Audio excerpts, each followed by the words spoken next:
snatcher. Keep funkadelic and I got ya. Hard enough that I could chew a whole bag of rock. Chew an avenue, chew an off street and off block. Then turn around and do the same damn thing to a solo. Touch Reggie Noble's piss. I crushed the whole brain.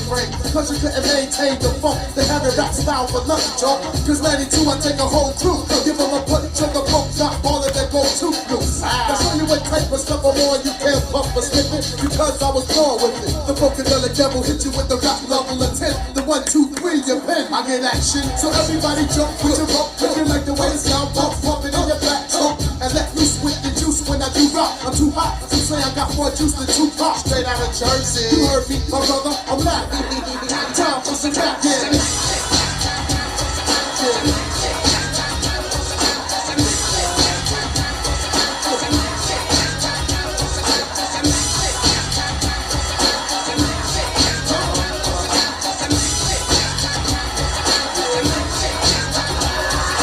Lights, cameras, cut back the hammer. Straight from the land of the lost. I'ma hit you with the funk force that make you run your rap style back to the clock now, brother. Like the pose like Madonna. My mom's picked me out because I did what I want to. What up? The P-Funk chunker, but chunker funk in your small cats. Cause my jaw snaps with the raw rap. So color me bad, plus color me black. All the funk that I pack, sticking to the funk track. The funky fly stuff. Come on and let me kick it though. Fly stuff. Just to show you where the hell I come from, I get done with the 1, 1, 2. Check my raps to my hip when I have sex. The 5 o'clock drive home show. Let's get it. I got a good one today. Look, brother, we'll where see. your eyes at? They on the floor, pick them up, while I'm on, let them pump down your brain. Listen to my name, Red Man, ready to rock. I got a clock in back. Your body is all over the block, trying to step to this. The exorcist, kick it. Who with me? With twin cop the biscuit and blow your head off. Just for asking, who's the one rap who passed time for some rap shit? Let's get it.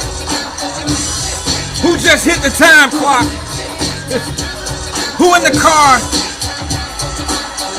Who got it on the radio, on the podcast, or whatever, your cell phone?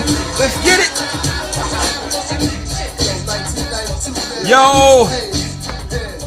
Yo, we gonna cut it right there. We gonna cut it right there. We gonna cut it right there. We gonna cut it right there. We gonna cut it right there. We gonna cut it right there. What's up? Good evening. It is Wyatt-Live, the Drive Home 5 p.m. show. Hopefully you had a great productive work day. If not, I'm sorry about that. My apologies for even bringing it up. I want to thank those that came in early, those that came in that will come in late, those that will not come in at all, but will send me DMs telling me that I was off, telling me that things ain't right. You know, Wyatt, you don't know what you're talking about. All of that. I want to say what's up, peace and love to all those folks, to the non-believers, to the people that don't think you and I can do what we want to do.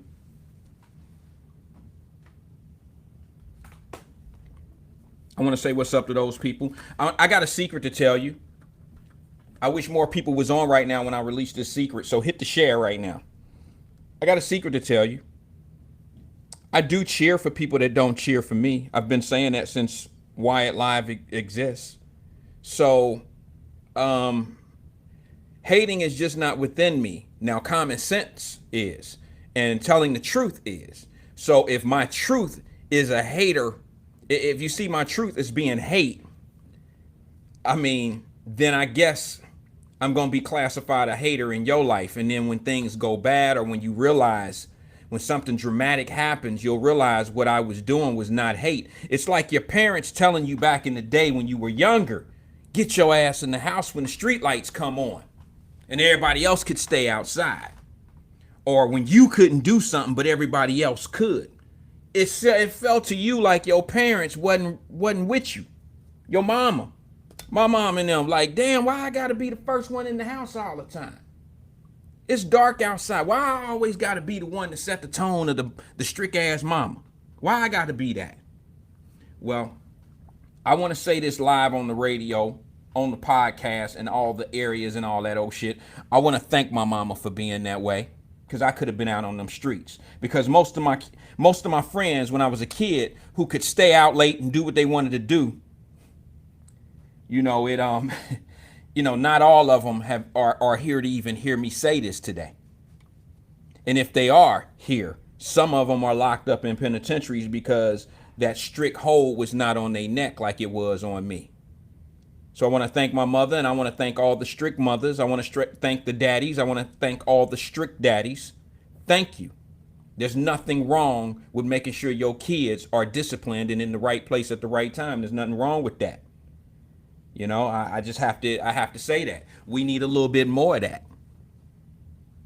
We need a little bit more of that. If my mother found out that I was up at Kings Island acting a fool like some of these kids, my mother would beat my ass in front of everybody that I was showing out in front of.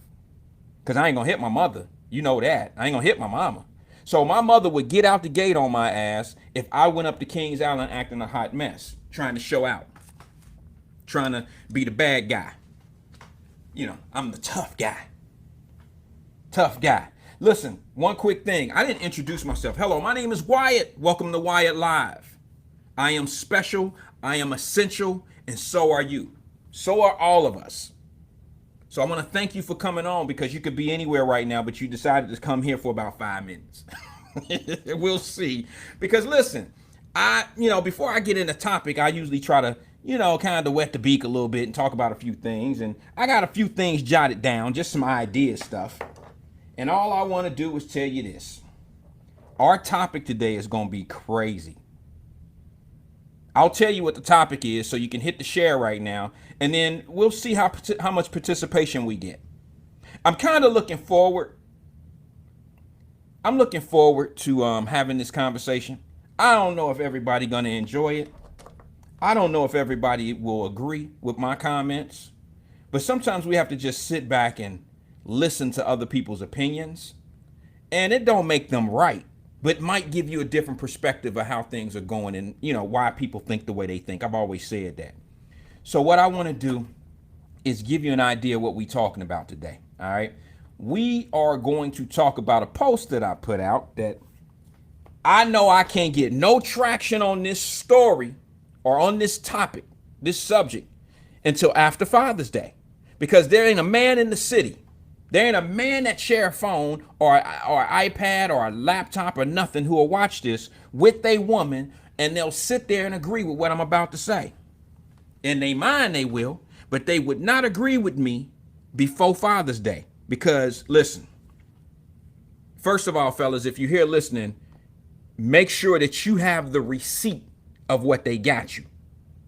Because if you don't have the receipt and you agree with me on this topic, and you want to have something to say about this, the ladies might be looking for that receipt to take your shit back. I'm just saying, I'm just being honest. They might not like the fact that you agree with me, or you might say, yeah, it ain't me, babe, it ain't you, babe, but yeah, he got a point. And that might not go too well with the sisters. That might not go too well with the ladies here. So this is what we're talking about today. We're not going to get into it right away. I want to talk about a few local things, but I want to tell you a couple things. I want to tell you what it is, then we're going to talk about a couple things on the way there. All right, here's what the post says, and this is what we're going to talk about. On Father's Day, I said, Happy Father's Day to everybody. I put a post out saying Happy Father's Day. What I want to express to you is I have 2 daughters, okay? My one and only 2 kids are my 2 daughters, my pride and joy. Everything in the world I live for is for them. Everything I do in life is for them, right? So now let me be honest and tell you that I'm a firm believer. See, I never felt the way I feel about women like now, the way I feel about ladies now. I've never felt that way until I had females as children, like my daughters. I seen ladies different. I'm just being honest. I'm telling the truth. And I just, I'm not saying that women have been, objects or anything like that. It's just that you understand women a little bit more when you live with them who are not defensive, like your mate, or that are vulnerable. Little girls are very vulnerable to ideas and who you are. They accept. Okay, and what happens is this. I, as a man who have daughters, feel this way. And you heard it in my post on Father's Day, this. I said, your kids I'm their first crush. I'm my little girl's first crush. I'm their first love. So how I treat those young ladies and how I show them things is the things that they will, that's how they will get out in the world, and those are the things that they will expect out in the world.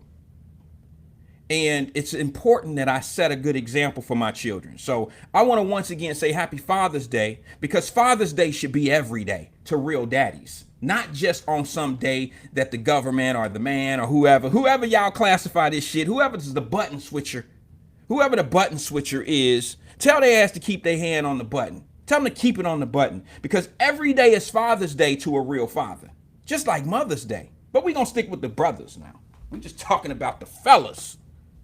Every day is Father's Day. If you wake up and make sure your kid is fed and clothed and is getting an education, if you're walking around, if you're making sure everything is Gucci in their life, and I don't mean the clothes, y'all know that's that slang. If you're making sure everything is good in their life, you have done your job as a father. But the one thing about having girls, I must say, it is very important that fathers are in their girls' life. We've had this conversation so many times, it's ridiculous, but y'all know it to be true. It is very important because, guys, fellas, men, your little girl, you are going to be the first man she ever has a crush on or loves. If you ain't a boss, get out of this conversation right now. If your mind is this big and you want to take some of the words I say, because the DMs will say some dumb shit, okay? They really do. I think DMs stands for dumb messages. I told y'all that before. But I'm not going to lose my train of thought on that topic. I'm going to tell you the truth. I really believe that your little girls and your guys, your little boys, little men, your son, you are the first impression of a man. So how you come out the gate and how you teaching him and what he sees of you is who he probably gonna be. So if you're not a real man, and you got children, I'm gonna say this to you right now loud and clear. Hit the share, hit the like. You don't have to hit the like, they ain't gonna like this. If you're not a real man, get the fuck out the way. You're fucking shit up. You're messing things up over here. Real men only need to be listening to this. All the fake ass daddies, fake dudes, get the fuck out the way. You messing shit up. I mean, you really in the way. You really in the way. So I'm saying this to the real ones. And I know the sister's going crazy right now. Oh my God, damn it. Somebody finally set it on the air. I'm just telling you. Get out the way if you ain't a real one. We ain't got no space in this area for you. No space. So look, here's the post and here's what I said. I said, now it's funny that I'm going, this is a 360 degree turn right I just did right here, right now, but I'm doing it anyway. So today's topic, we're not going to get right into it because I got a couple things I want to talk about, but this is what we're going to say. This is what we're going to do. Today's topic is a post that I put out. And I said, women look so bad saying they baby daddy ain't shit on Father's Day. Now, a lot of people may not have understood where I was going with that, but it's very simple. Ladies, you look bad sitting back on social media talking about how your baby daddy ain't shit. I'll say it again. Ladies, you look ridiculous on social media telling the world that your baby daddy ain't nothing. He ain't shit. He ain't this, he ain't that, girl, he don't do this, and on social media. As if we set you up with this dude. As if we were part of the selection. I ain't gonna go into the topic yet, but that's where we going with it. So hit the share. When we get there, we'll get there. We're not there yet. Got a couple things I want to cover locally and maybe in your neighborhood. I got one thing I want to say. Back in Cincinnati, I watch all of the TV channels except for one when it comes down to news. All the rest of them, I'm pretty cool with not some of the people there, but I'm pretty cool with watching, all of the newscasters. Some of them get under your skin, so you just shy away from them. You don't get to them. Well, one local newscaster in Cincinnati. Now, y'all know we just had this Juneteenth thing that's now dead and over with for the weekend, and we'll wait till next year. Y'all know how I feel about that. We'll wait till next year to start jumping up and down and doing the electric slide and putting some meat and shit on the grill. And who's bringing the potato salad and all that? We'll talk about that next year because okay, the ether has worn off, right?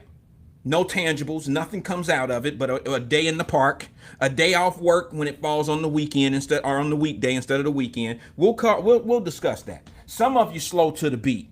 Juneteenth has been a day special in some of our lives forever, but that's okay. I mean, it takes some time to catch up sometime. I mean, I'm not saying we smarter. I'm just saying that there ain't nothing new about this. And if you're gonna learn it, you better learn it the right way before the government get a hold of it. Because once the government get a hold of it, they're going to turn it just into a Martin Luther King Day. How much education do you really know of Martin Luther King, Dr. Martin Luther King? Do you really know everything that he did, or do you know just what the government or the people who now have taken over the holiday, what they allow you to know? I guess the awareness is enough for some people. It's not enough for me. So we'll wait till next June. And maybe we'll learn one more step of what Juneteenth was all about. Because some of the dates and the accuracy is not really there. And it's really going to get lost in the sauce once they made it a holiday. I'm sorry. Y'all can hate me all you want, but this man right here speaks facts. I speak facts. That's not my opinion that I just gave you. That was a fact that I'm telling you, what I'm telling you. The dates and some of the other stuff is off. But if that's what we need to lock up and find ourselves being able to do things that's going to bring us together, I'm for it. But let's do it right. See, don't let it confuse you. Don't let holidays and certain things last for that day. Don't let it turn into a 24-hour moment. That's ridiculous. You know, you got to build traction off of things like that and make it into something. So I seen in Cincinnati, they did something called a mobile Black Wall Street. I'm proud of that. But why is it only on Juneteenth? Why isn't the mobile Black Wall Street going on every weekend? Why isn't there a Black mobile Wall Street like there is a Findlay Market? Why isn't there a shopping district like there is in, when you go to Detroit, you can go to Greektown. When you go to Detroit, you can go to Chinatown. You go to San Francisco, you go to Chinatown. They don't have a Juneteenth. They don't have a specific day, a rewarded day to shop amongst each other. They don't have that. Now, for y'all to have a small mind and think that I'm knocking it, I'm really not. I'm just trying to open up all of the opportunity of what's really there. Listen, man, once they get a hold of it, they will set perimeters around your holiday.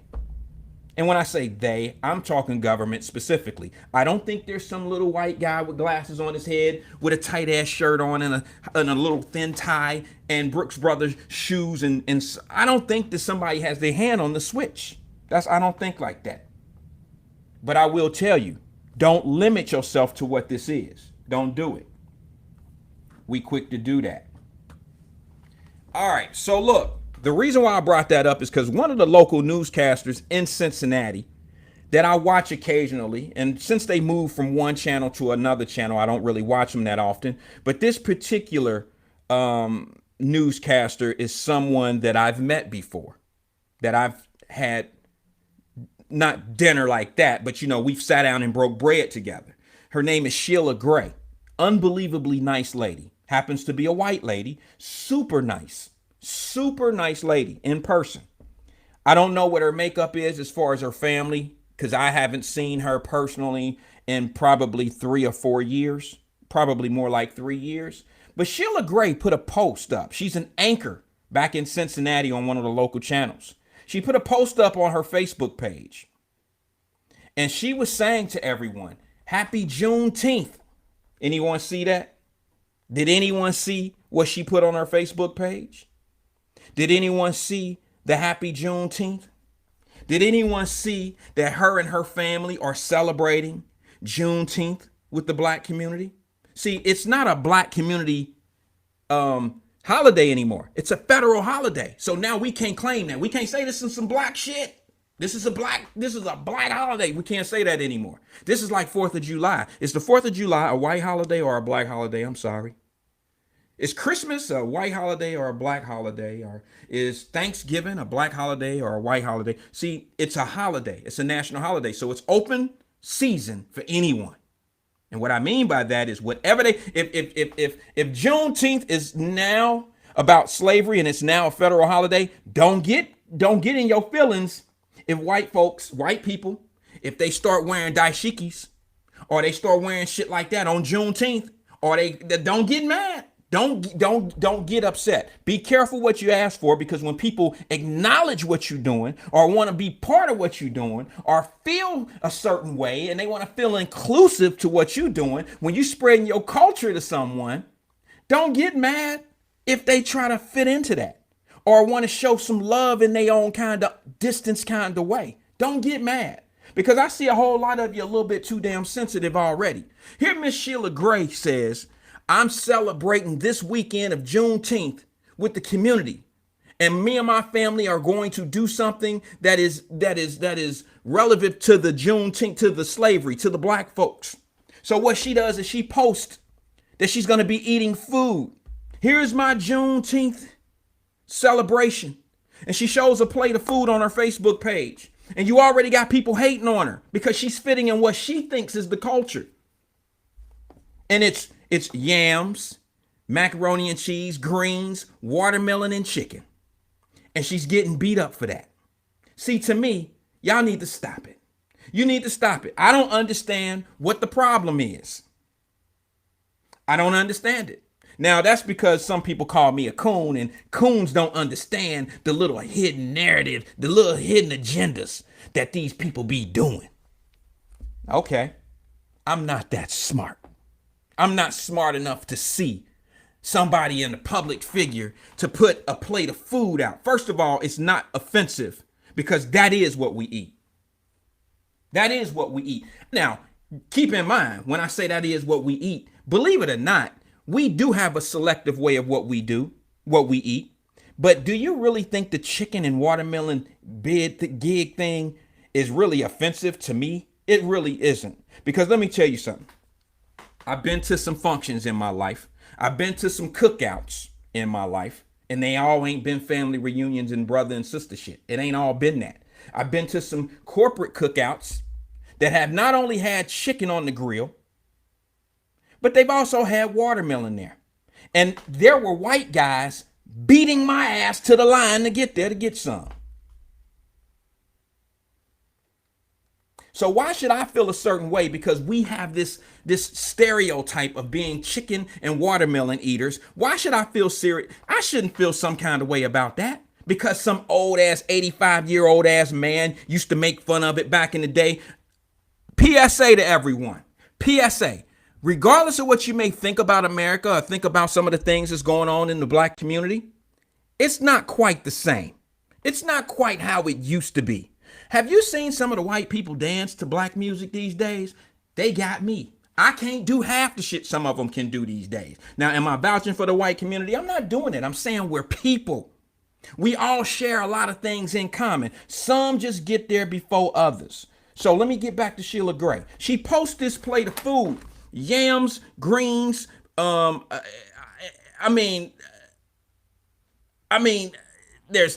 watermelon on there.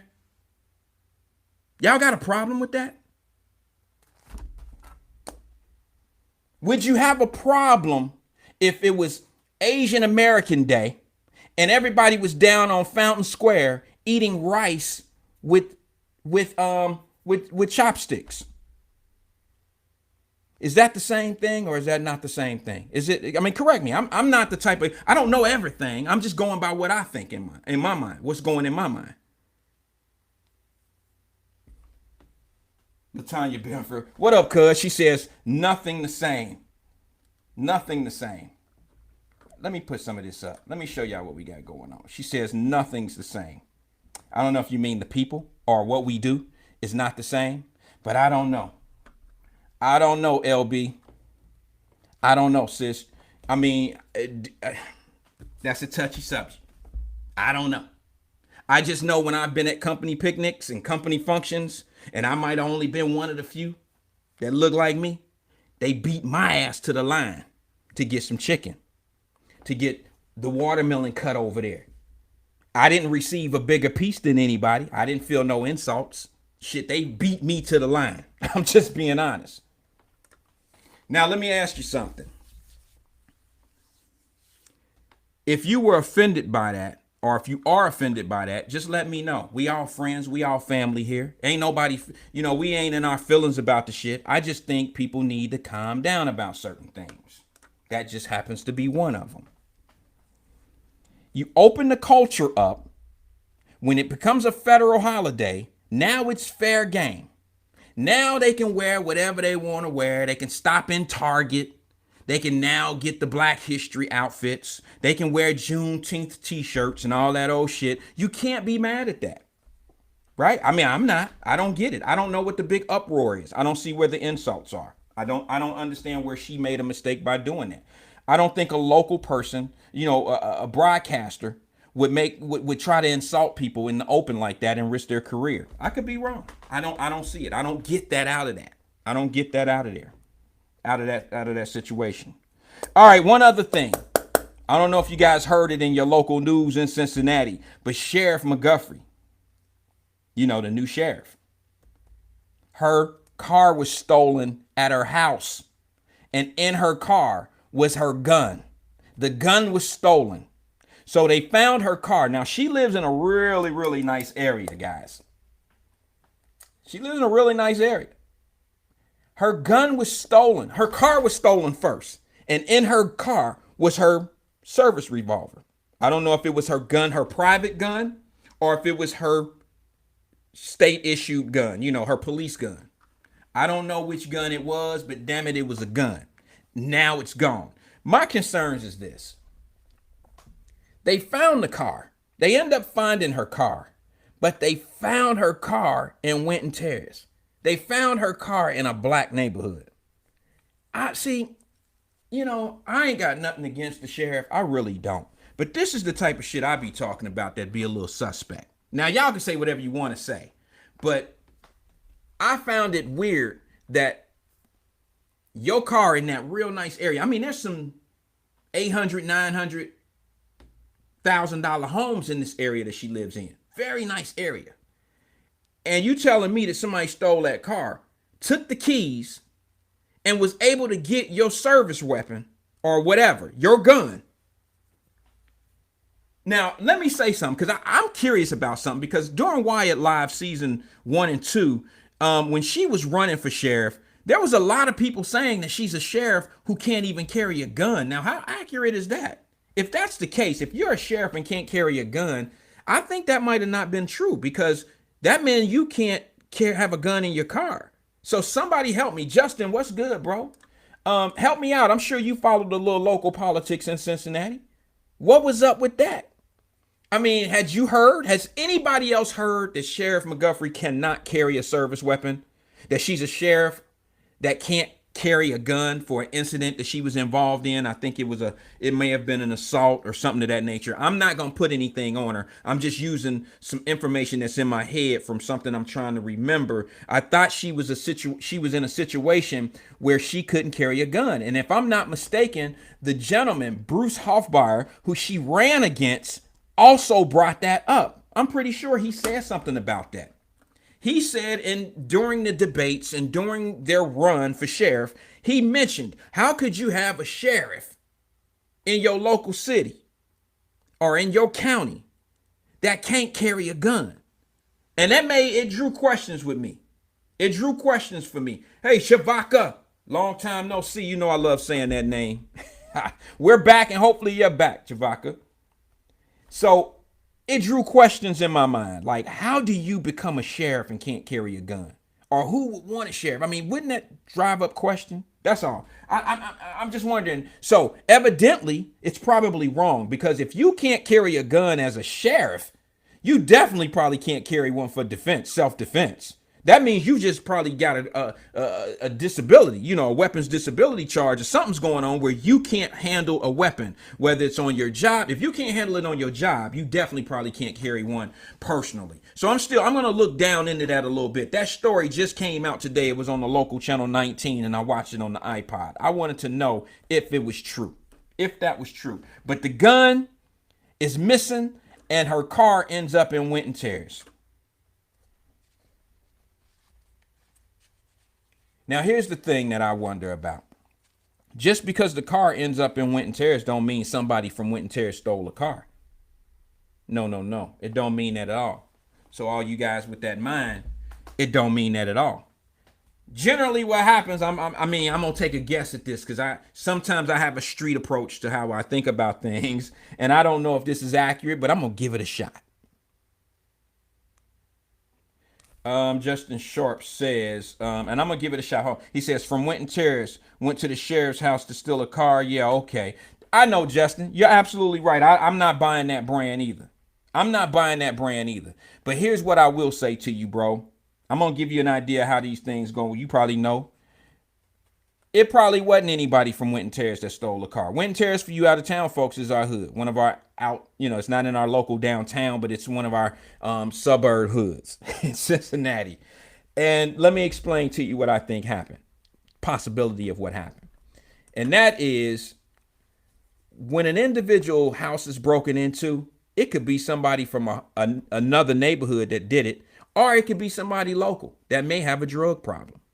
Okay. And it's a strong possibility that somebody stole her car from where she lives or close by where she lives, which is miles away from this drop off, this Winton Terrace location. It's a strong possibility that somebody stole her car to be able to sell it or anything in it so they can get high. And sometimes what they do, I don't know how I know this, I'm just taking a stab. Sometimes what those guys do is they take everything that they done stole, including cars, guns, or whatever, and they drive to hot spots that sell dope. Now, I'm not saying every place in Winton Terrace is hot. Not every corner in Winton Terrace they sell drugs, no.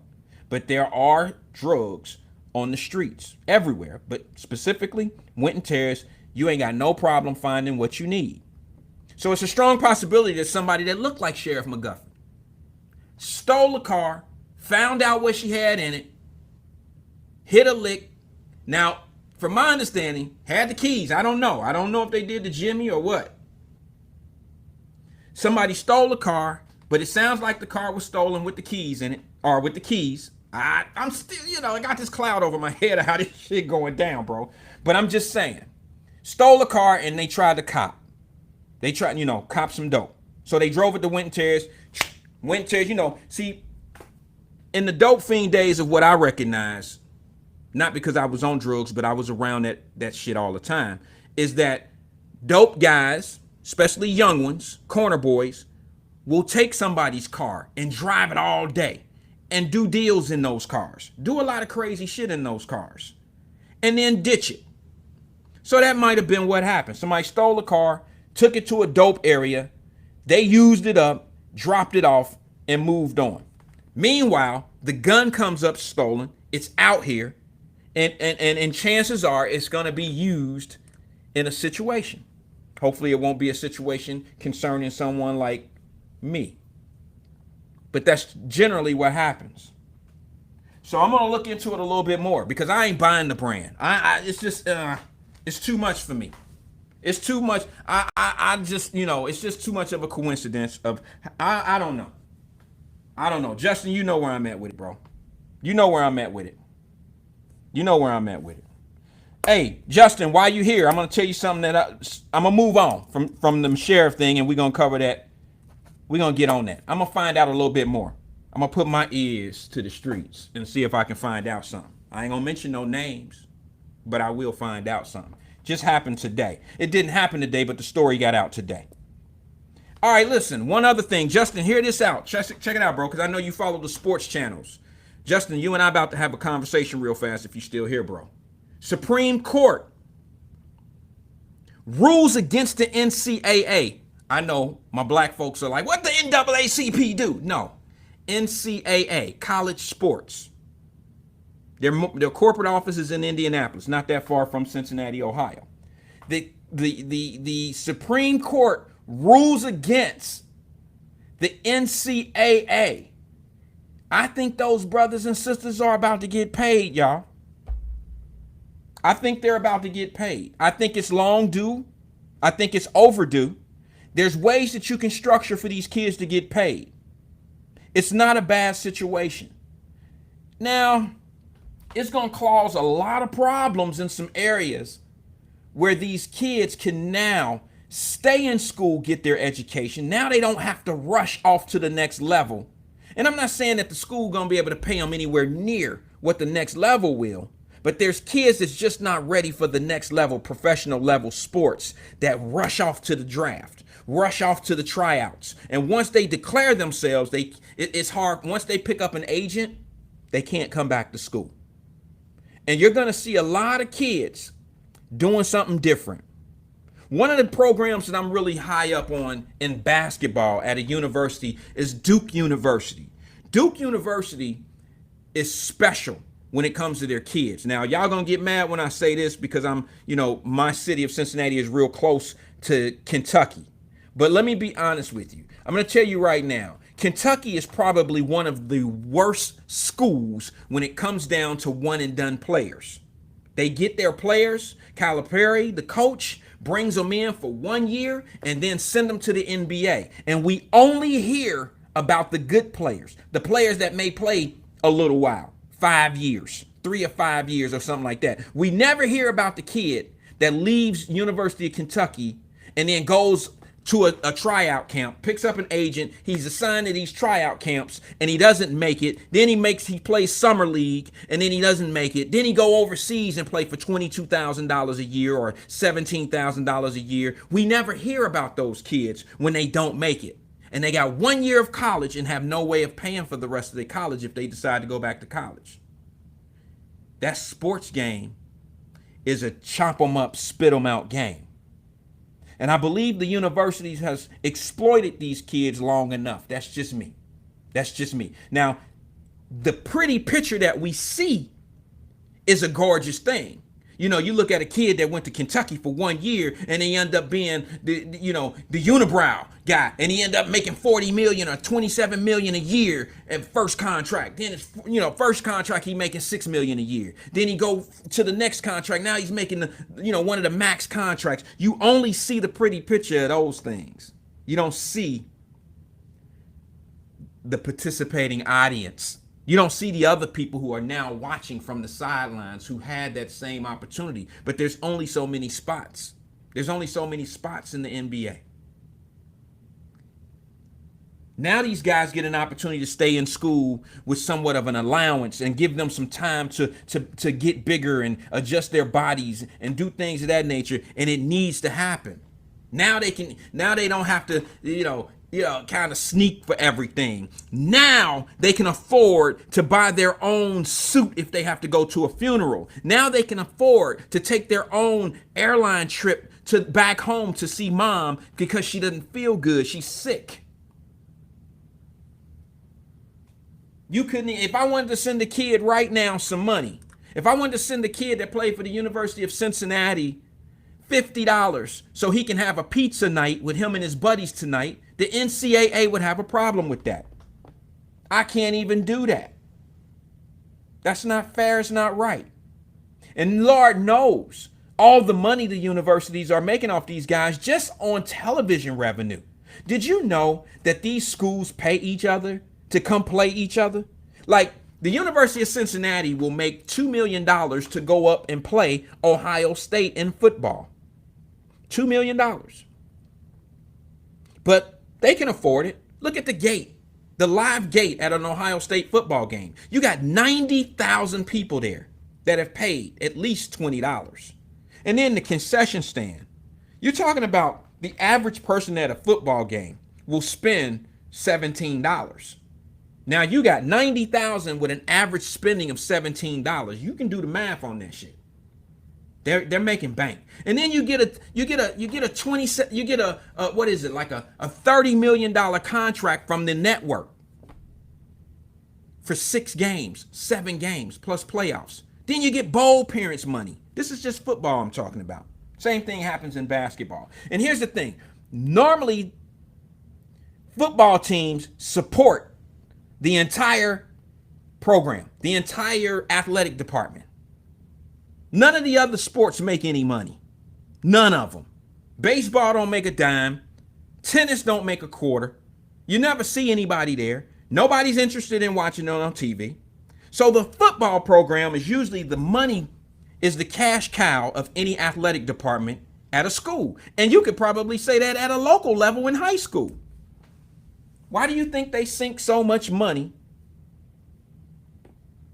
into the football program? Who else gets a $30,000 field? New grass, new billboards. The sponsors come out for local football. I'm talking about high school level. So at college, when I watched one of my mentor's sons went to UK. He played football. And we went to the Outback Bowl in Tampa Bay. He was linebacker for UK. And we went to the Outback Bowl. Well, first, before we went to that, they played Penn State. We went from Cincinnati. We drove from Cincinnati to Knoxville. They played Tennessee at home. There was 110,000 people in the stands. There's probably only about 5,000 UK fans. One little patch of blue. Everything else was orange. I had never been in a place that had 110,000 people in it before, except that one time in my life. And all my ass could think of, I mean, you know me. I wasn't looking at, okay, I was there for the game. I was showing love and I was showing support. But I was like, I be damn, look at how much money these people made on these t-shirts. I be damn, look at how much beer is being in this stadium. I be damn, they just parked 90,000 cars. Look at how much, they got $20 a head on parking. That's just my mind. I'm always looking at the economic part of the thing. So why not think of that right now? My thing is they make a lot of money, not to mention the EA portion of it, electronic arts. Okay, you know, the video games and all that. They sign in multi-million-dollar deals for these kids' images, their names, their abilities. Share that bread with them kids. Share it. Because some people would say, and I used to say, until I understand the economics, until I start seeing 110,000 in the stadium, I used to say, to get $100,000, to get $100,000 scholarship from some of these schools, that's big. See, I would love for my daughter right now to be able to walk out of school and not owe anything, from tuition, you know what I mean, to housing, to books. I would love for that to happen. We weren't blessed for that to happen. God blessed us in other ways. We were able to pay. But listen, everybody can't do that.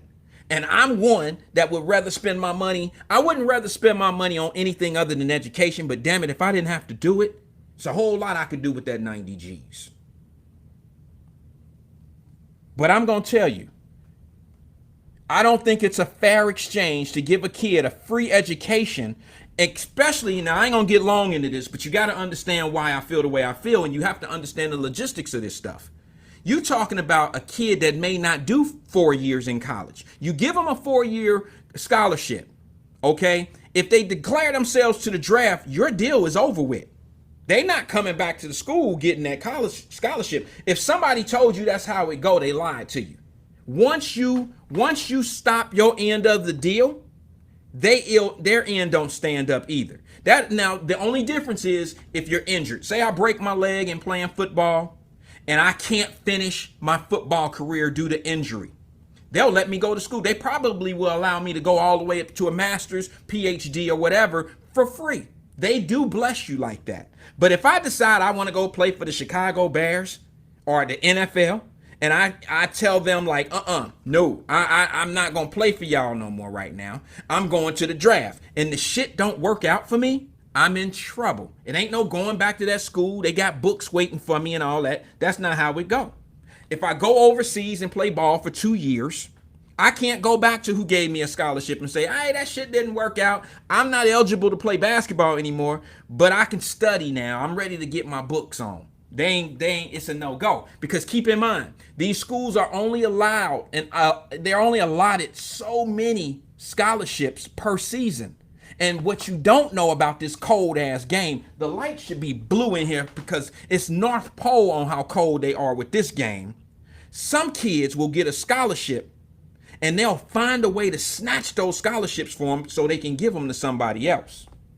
It's a cold war in that NCAA game. It's a cold war.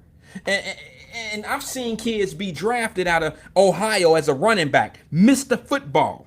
Mr. Football got more yards than any running back in the history of the state. He get drafted by a big school, and when he get there, he didn't sign the intent. They didn't put the sweatshirt on his ass. And when he go to camp, and when he ready to play, they didn't went and drafted FOMO Mr. Footballs, just like your ass, in the same position. It happens. These kids are used and abused, spit up and spit out. I think any daddy that had a son that did visits can contest to what I'm saying, because I've seen it. More than once, more than twice. These schools will spit you up. They will chew you up and spit you out. So go get the education. I say they're entitled to the money that they generate. Now with another approach, I ain't gonna get too long in it, but with another approach with social media, these kids can't become famous on TikTok, or they can't be famous on any type of social media and then collect money off of their image and their name. They can't do that. They can't earn money off of being in school using the girls basketball program. You can't make a dime playing basketball right now. You can't take your jersey of University of Cincinnati as a female player and be shooting jump shots and doing stuff and can't collect donations. You can't run up some advertisers can't advertise on your page. They can't do any of that. Those are violations of NCAA. Are you kidding me? I built my brand and you won't allow me to profit off of it. That's too much control. So if you're going to have that much control, they need more than just an education. And let me tell you something, folks. I would only say this in this case. There is nothing more important than education, okay? Except being compensated for the shit that you do. That's the only thing that's more important than education, is to be compensated for what you do. That's it. That's the only thing that even comes close to competition. To college education. There's no competition on anything else. All right, so I'm done with that. I wanted to and I'm glad Supreme Court has seen it in these kids' favor. It ain't all the way there yet. It ain't done all the way yet. But you know what? The ball is rolling on these kids to be able to progress on making some money now. And that's a good thing. I look forward to hearing more about it. As I learn more about it, I'll pass it on to you. And I promise we won't get long. This is just a conversation. You'll have to remember this conversation, and then I'll keep you up to speed on how it's going. All right. So let me see. Let me put the number up just in case anybody has any questions about anything that I've said so far. Let me see here. Let's go to the phone up. All right. So if you have any questions on it or have a comment about what I just said, feel free to give us a call. Area code 513-310-0546 before we get in topic. One last thing before we get in topic, because we only going to 7 today. All right. I'm not going to give you 3 hours. I ain't got it in me. I can't do it. I can't keep doing it. I cannot keep doing that. Even though I be talking to myself for 3 damn hours, I can't do that today. I'm just kidding. Anyway, listen. Y'all know how I am about misinformation, right? If you know Wyatt, you know I'm not a big guy about people jumping off the gun and putting out and spreading misinformation. Well, down in Florida here, there is a mayor of a city that has done exactly what a lot of people do that is just a pet peeve of mine, and that is jump the gun about some shit that didn't happen. Now, over the weekend, there was a gay pride parade in a local city. Everybody's there, everything. I mean, it's packed. Now, I see it on TV. I see the news carried it a little bit the day before when they were setting it up. I seen it on the news. Then I seen little clippings in social media. This is a packed affair. Tons of people. And let me just tell you what happened. I don't know, some of you may have heard this on the radio, may have seen it on TV, seen it on national news or whatever. But all of a sudden, out of this crowd, a car rams through the middle of the parade out in the street, runs over people, hurting people. I don't know if anyone's died or anything yet. I'll find out more details. But runs over people. Come to find out, it's an 80-year-old man in there. Okay? The first thing that happens, Now the car is veering off and it runs out into the track. It runs over people and it runs off into like a little graveyard type thing and it crashes. The police rush him. Get him out the car. It's an 80-year-old white man. He has a gay, you can tell he's gay because he had the gay gear on. I ain't gonna, okay, y'all know I'm cool. I don't care nothing about people's sexualities. I mean, in other words, it don't faze me. I don't think one people better than another. Y'all know that about me. But I will say this. You knew he had the gay gear on. He had the pride gear on, okay? That's what it is. That's why he wore it. Gay pride. He was showing his his place in the gay community. He was showing it. 80 years old. So when the police rush his truck, because that's what it was. It was like a truck. When they rush his truck, they pull him out. He got the gay tanker top on, tank top, what they should call that shit? Tank top, tanker top, whatever the hell. He had the gay tank top on. I mean, it was tight. It was, tight. It was cut off at the sleeves. He was pimping. He had the gay flags in his back pocket. The colored flags in his pocket, the rainbow flags in his pocket. They grab him and pull him out. The mayor of the city makes a ridiculous statement before the mayor has any information, before they seen a police report, before he heard the cause, heard anything. The mayor comes out with a report of it's a terrorist act on gay folks. We in this country, we have to stop this terrorist on people, black people, Asian people, and the LGBTQ community. They have to stop allowing this violence against those folks. This is the mayor. He doesn't have any information other than somebody drove through the parade. He don't have any information. So what he does is he tells everybody right on the local news when they put the camera in his face, this has to stop. All of this violence against gay people, this violence against black and Asians, it has to stop. He had no idea who the person was. He had no idea what the motive was. He had no idea what it was. Well, come to find out, it was an 80-year-old man who did an 80-year-old person's thing.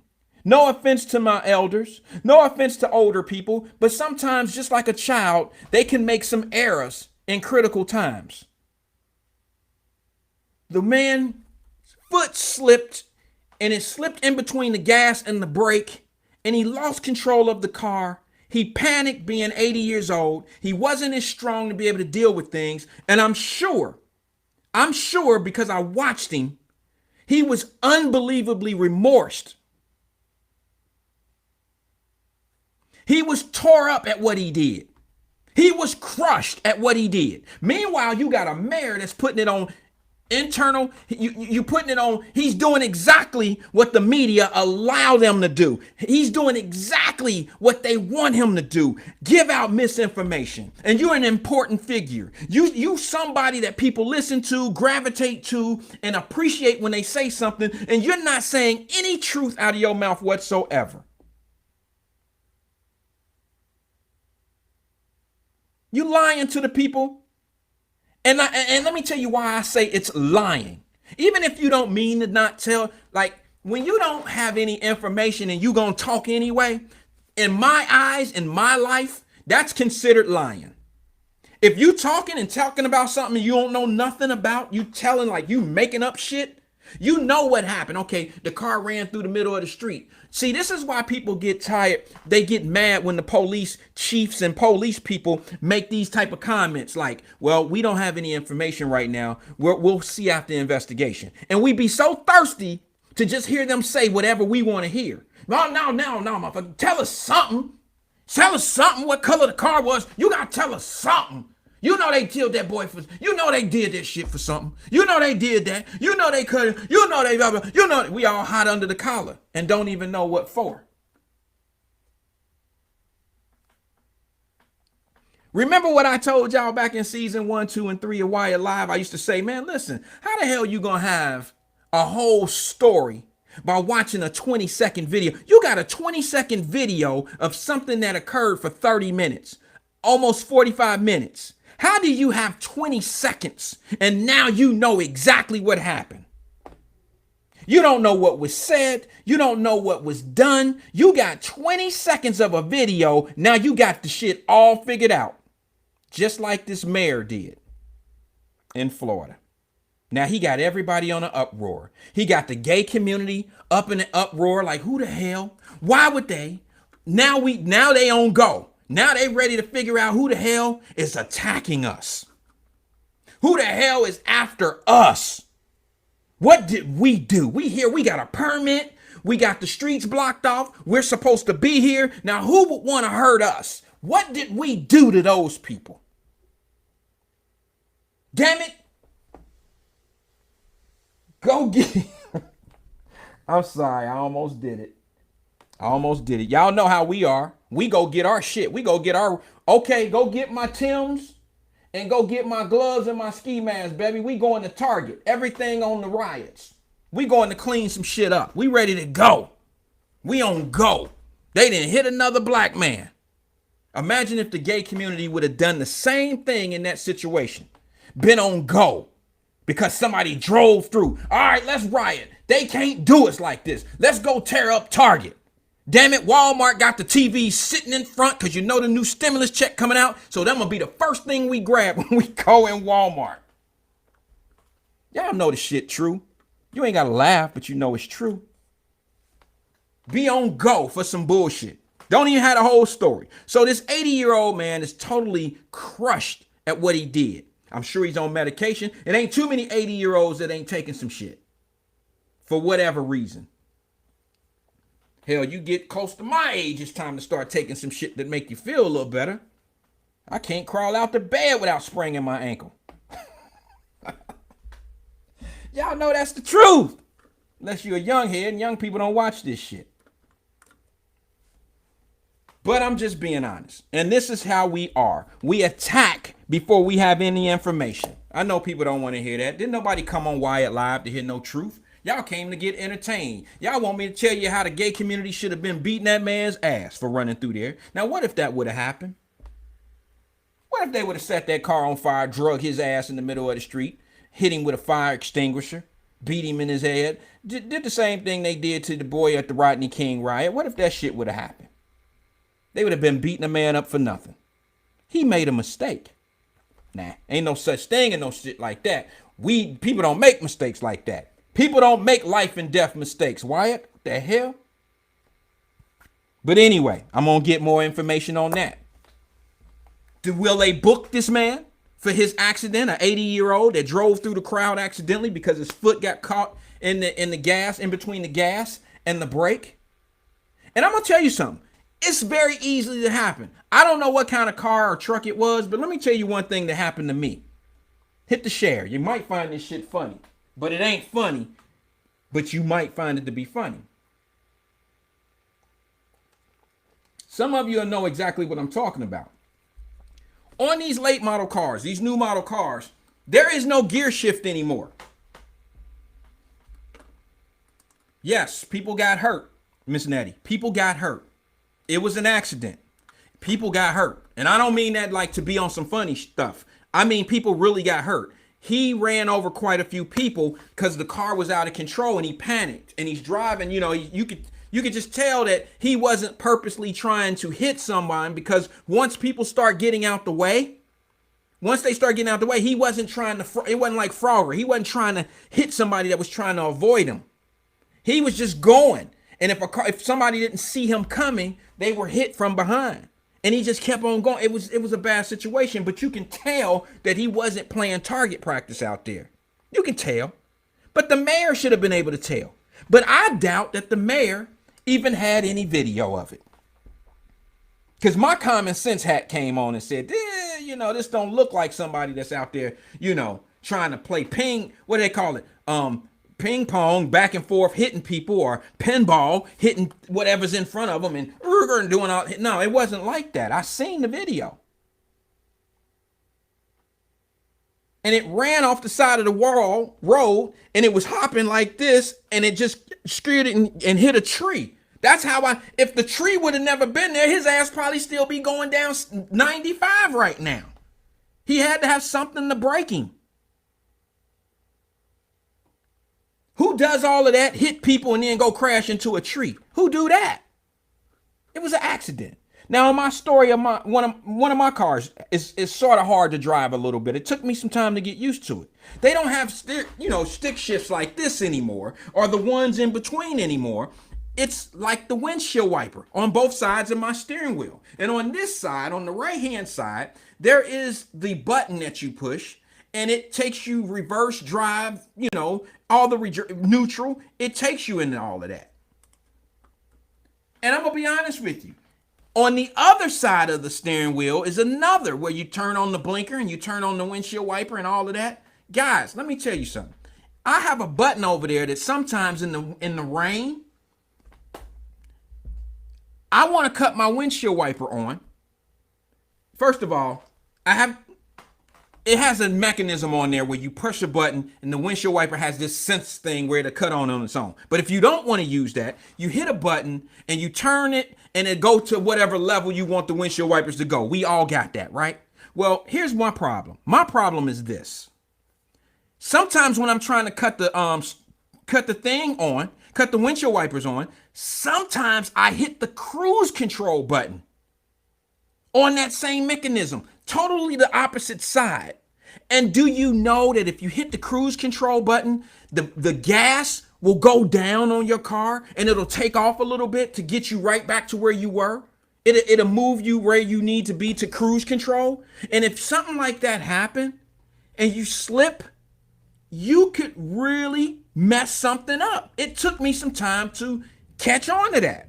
I'm not saying that's what this old man did, but I'm fairly young and I'm still out here that, a bad rainy day, I could have really been messed up a couple of times because I didn't really know how to adjust it. Miss Workman says, okay, I hear you. She says, I hit my traction button at times. That's exactly what I'm talking about. Sometimes I hit the cruise control button by accident and it'll take the car off. And if sometimes you panic.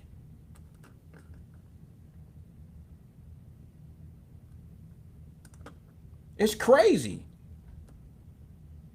LB Latoya says, I saw that on a Mercedes and I will never try to drive that. Yeah, that's how my car is. All of them had that. And I'll be honest with you, it's not the easiest thing to get used to until you start really paying attention. And who pays attention to that when you're driving? Like, you got other things on your mind, like, what we gonna eat tonight? Did he really do that on my job? You got so much on your mind. You just don't, okay, let me take my time and let me put my windshield wipers on. Let me pay attention. Who the hell does that? Everything's a flip of the wrist, right? Nettie Workman says, these cars are not user-friendly anymore. They're convenient, but they're complicated. And for y'all that's still driving that 1988 banger, you don't know what we talking about. So this conversation ain't for you. I ain't mad at you. But if you got a 1988 and you making payments, I'm just playing. You know they be hating. You got a 2003 and you making payments. I'm just playing. Damn. Can't I have some fun? Y'all know that one lady got on my ass in Wyatt-Live season 2. Remember that lady? Some of my boss talk people know what I'm talking about. I had one lady that fussed me out on Wyatt-Live, and she told me, I love my husband. I love him. He do everything. This was a biracial couple, and she went crazy. I love my husband. I got a king. She felt good about her brother. I ain't mad at her, but damn, don't get mad at me. I don't even remember what we was tripping on. I don't remember. But I do remember her making a statement that I got a 2018. Remember that? And I said, go ahead, sis. You and your honey boo. You and y'all 2018, y'all have a great life. But she went off on me. Who remember that shit? Yeah, she went off on me like I really did something wrong because of something that was going on. I don't even remember. Let's get to the topic at hand. We at the top of the hour. I'm a little bit past my 6 o'clock. We only going till 7, so stick with us. Hit the share, hit the like if you want to.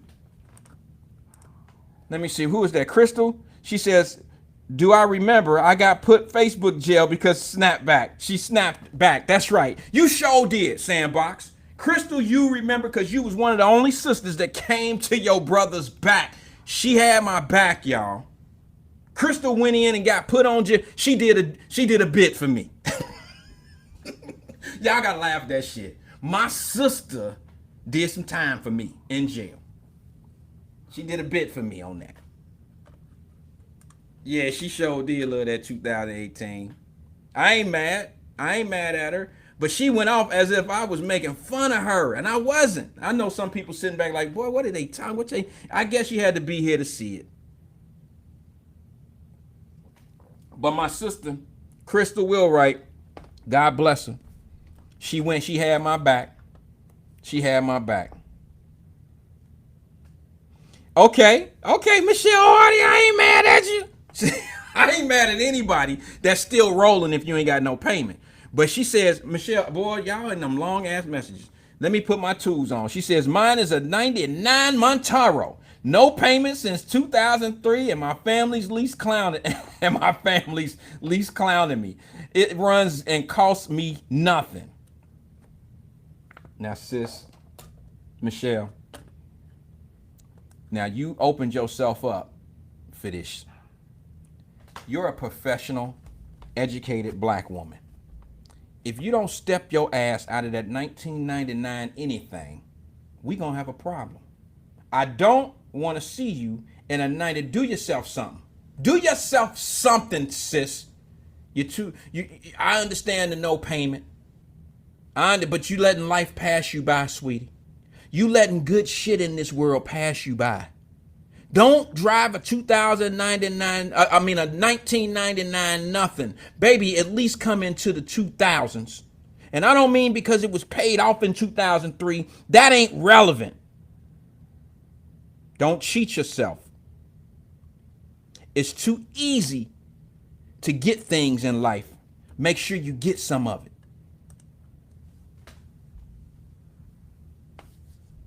Don't cheat yourself. You seen my garage. I don't play fair when it come down to treating myself right. Oh my God.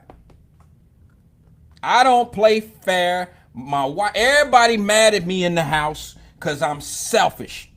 Damn it, I had so many Matchbox cars when I was a little kid. I said, soon as I can make this my reality, I am. Hey, we all live for something. I don't live for cars and shit, but I live to be able to do what I want to do. Don't we? Don't we? Michelle said, I'm good. Hey, I ain't mad at you, sis, but I bet you if you go to a rental car place, say you and the hubby, you and your family go out of town, and y'all, say you fly down to Florida. You come down to Florida, and you go to Disneyland, and y'all gonna stay a week. I bet you don't go to the rental car place, and I bet you don't go to the counter and say, I got a reservation under Hardy. Do y'all have any 99s that would cost me less to drive? I don't want to pay I don't want to pay 40 a day. You got anything? 2000. You got anything like a 1999 or a 2000 that I could pay $10 a day, $15? You ain't gonna do that, sis. You gonna go up. You want to get you something nice. You want some shit with some air conditioning, don't you? No Freon problems. See, I'm gonna stop because you gonna think that I'm going in on you. I'm just saying, listen, Queen, you deserve it. You make way too much money. You make way too much money. Way too much money. And that's all right. I put your business out there. See, you the reason why ain't nobody gonna never call. You the reason why ain't nobody really gonna make no real statements, because they know I'll tell the truth about your ass. They know I will say something that'll make everybody be like, yeah, girl, you a professional. Javaka says, hold your money, sis. Javaka probably got a 99 also. I'm just playing. I'm just having fun with the folks. I'm just loving life right now. Nothing wrong with that. Because y'all ain't gonna be laughing here in a minute when I get on this subject. Y'all about to piece my ass out. So let me read some of y'all lasting comments and exiting comments, because this is probably the last time you'll make a statement on Wyatt-Live, especially the 5 p.m. drive show. So reply, Crystal Real Right, my girl, my sandbox replies to Michelle Hardy. She says, right. Michelle Hardy, right. Wrong. Get you some good shit, girl. Get you a nice whip. You make too much money to be riding. You should have left the 99s back in 99. That 99 shouldn't go past 2007. That's it. That's it, sis. I love you. She says, girl, save your money. 2021 ain't gonna make you feel no different. Let Wyatt have the cars. All right, I'll take them. But let's not make a mistake. All right. You forced me. See, that's a shot. That's a shot at me, sis. LB, that's a shot at me. Latoya, that's a shot at me. Let me have the cars. That's a shot at me. That's a shot at me. All right. Tiffany Daniels ain't got nothing to say. She just tripping. She just laughing. What up, sis? Oh, man. Crystal says, I'm tired of car payments. See, that's where y'all fail to realize something.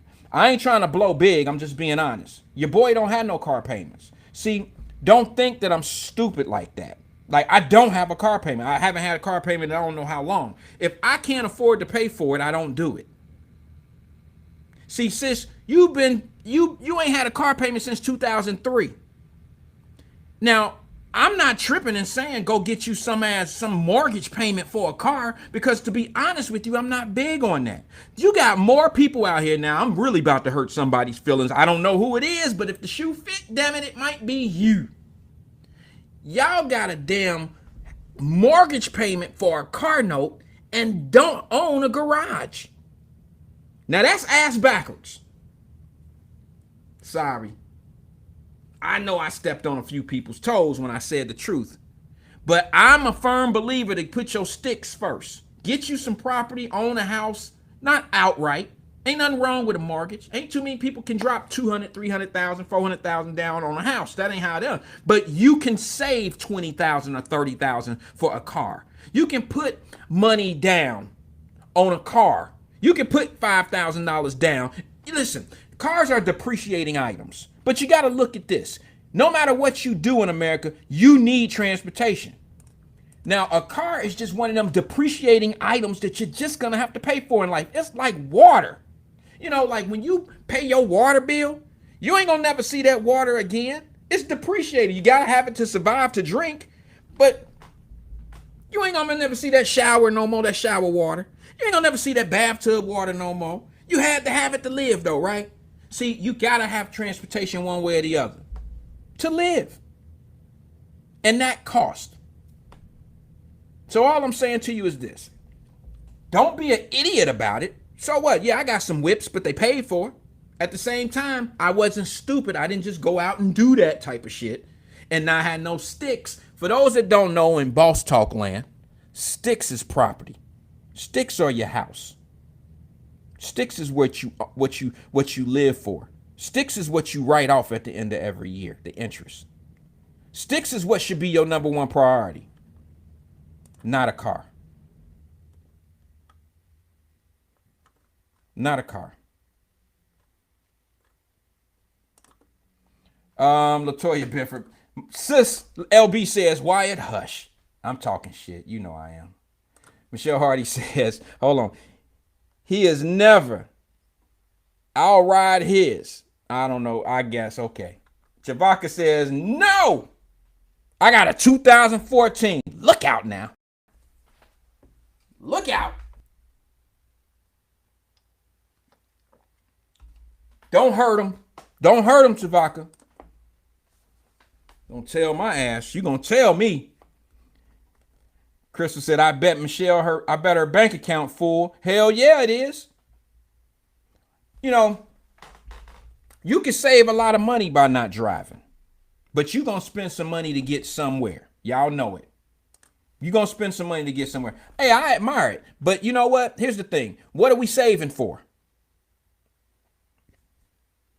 What are we saving for? I save money for a purpose. I don't save money just to have money saved. I have a set savings account that says, okay, here's my retirement savings. I have a set savings account saying, okay, here's my savings that I'm going to have for this particular reason. I'm going to buy a car in 2 years, and I'm going to put a percentage of what I earn in that savings account. So when it's time for me to get that car, I might tell them I want a 24-month payment. How much do I have to put down? Now, y'all know I'm a numbers dude. So with being a numbers dude, I always know what I'm going to pay before I get there. I know what a car should cost. So if I know it's a $30,000 sticker, I'm just using a number, I know that I could probably get it for $26,000 or $25,000 or whatever it may be. And that's what I budget for. I would probably put $16,000, $17,000 down and finance the rest just for the write-off on the interest. There's reasons to owe people, and it benefits you more. If you ever want to learn that, call me. Just don't call me this year. I'm a little busy. And I mean that. I'm not trying to be funny. I'm just saying if you really want to know how to do some things. I mean, some of you might want to consider even leasing a car. I know the people who say, but I never own. Well, you know, what happens is you end up driving. No offense. I'm just saying you end up driving a 2099 that's paid off. That's your car payment on in repairs. People don't look at it that way. What happens when you go to Meineke or one of these places and you go take it up there and you didn't pay, they want to give you a $1,200 invoice, $1,200 bill. Whoa, you're going to rebuild my car because I got a $1,200 bill. And cars today, even in 1999, they're very expensive to fix. They're very expensive to fix. So let's just be real. You could say you ain't paying for a car, but no car is free. I ain't even talking about gas because you're going to put gas in anything that you drive. Whether you got a car payment, no payment at all. You're going to pay insurance, you're going to pay gas, you're going to pay normal, what? Maintenance. You're going to get oil changes, you're going to do all that. So let's just be 100. Let's just say that you end up putting a transmission in your car. $1,800. So if you break that up into a year, it's a little over $115 a month. Okay. Now I got to get something else done to it. So if you look at how you're going to spend on a paid off car in a year, 2 years, you never know. I ain't saying you're going to buy a brand new car with maintenance money, but you know what? The way that you do things these days, some people like to lease cars because they want to stay in something fresh every 2 or 3 years. I'm not mad at them. I understand it. Because to be honest with you, there's very few cars today that you can purchase and they gonna stay fresh. The way they're changing body styles and upgrading technology, you played out in 5 years anyway. You played out in 5 years. Now I don't lease my cars, but that's my business. That's my business. I don't have to have something fresh every 3 or 4 years. I don't have to have that. Tamika, what's up, cuz? She says you stepping on toes now. Ouch. Ooh, not on the corn. Not on that pinky toe. Don't step on that one, niggas. You can step on anyone but that one that's on top of that one over there. You put on that one, you dirty mother. Y'all know them toes that be sitting on top of one another. All y'all ain't got no pretty feet. Don't trip. Y'all know who I'm talking to. There is some that got some babies. They got some toes on top of toes. That come from wearing them shoes you ain't got no business wearing. That's like putting braces on your teeth. When you got braces on your teeth, they supposed to put your teeth closer together and straighten them up. Some of y'all shoes fit y'all feet and they act like toe braces. And them shoes be so damn tight that they putting all your toes on each other. And when you turn 60 and 70, this is why you see people walking down the street like this in house shoes. Because y'all done had shoe braces, toe braces on for years. Y'all better stop that shit. Y'all better stop that shit. Shoe braces. Y'all know what it is. You'll hear other people talking like that here soon. I think I created something. Y'all know that to be the truth. Women wear shoe braces, toe braces, and they ain't to fix your feet. They just the opposite. All right, so Michelle Hardy says, let me get this one last one in before we move on. She says, my mortgage is gone next year. Oh my God. So you ain't gonna have shit to pay for. You ain't got nothing to pay for. You just perfect. Like, I ain't got no mortgage, I ain't got no car payment. I ain't got shit to worry about in life. I'm gonna get up every day until they can kiss my butt if I don't want to go to work today. Cause if I lose my job, I don't care. I got money in the bank, paid off car from my 1999 paid off, and my crib is zero balance. We gonna burn. What is it? They burn the deed. What they burn? We gonna burn the deed? I don't know. I don't know. I don't know. I know the churches used to do that. Burn the deeds or some shit like that. Burn the paperwork. You'll be burning next year. Yeah. Let's see. Crystal says, every time I save my money, something else takes it. You best believe that. I've been told that before. Let me tell y'all one thing that I did in life. Real talk, and I'm just doing what I say. I mean, I'm just giving you some of my truth. Y'all know I do that at times. There used to be a time where I was making money and I was shocked at what the money looked like. You know what I'm saying? Like, I was shocked. I had really got in a position where I was really eating a little bit. And I was so scared to do anything with it because I was conditioned in my mind. I've always said I wanted to do something. I wanted to be special. I wanted to do big things. No problem with that. You know where the problem kicked in? When the shit actually started happening, I was a little confused. I was like, whoa, I've struggled so long. And then when the reward comes, it's shocking.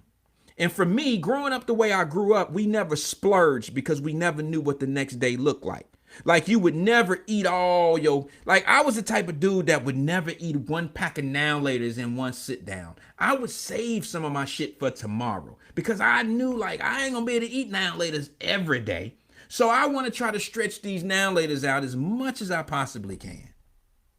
And I did that in the beginning of my career as well. I made some money and I was like, I better sit this shit aside because I might not hit a lick like this tomorrow. And I ain't have to steal it. And I didn't have to do nothing illegal. I mean, this is mine legally. You see what I'm saying? Like, it happens like this. And then I got hungry. And I would hustle and I would act like I wasn't making any money. I treated every deal as if it was, like it was my last deal. Like I needed it. And I just kept stacking and stacking and stacking. And that's just what I did. And then I start understanding, wait a minute, whoa, this is a consistent thing because it's consistently coming in like this because of the foundation that I laid. And it shocked me. It really shocked me that you can work real hard. I'm sorry. I'm just being honest. It shocks me. And it shocks some of you guys too. Have you ever worked somewhere or put some work in and the reward actually shocked you? It's not like running a race. You don't get to the starting gate and say, okay, the first one across the line down there is the winner. That's too damn obvious.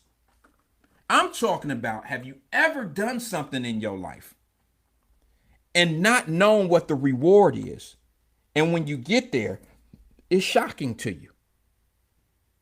I've done that several times in my life. And it ain't all financial. It's some things in life that, I look at my children.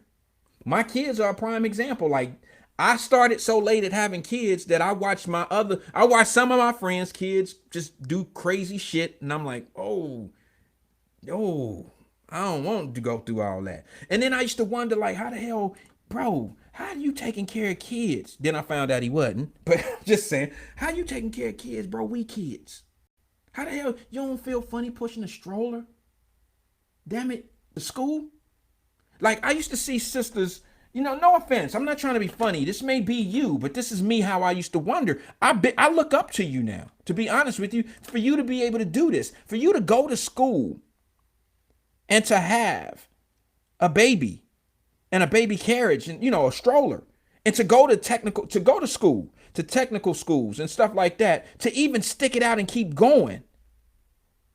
I admire that. But at the same time, I used to be confused, like, who's doing that? And y'all know I got the story. When I went to Winthrop High School, I sat in my history class. The girl on the left of me was pregnant. The girl on the right of me was pregnant.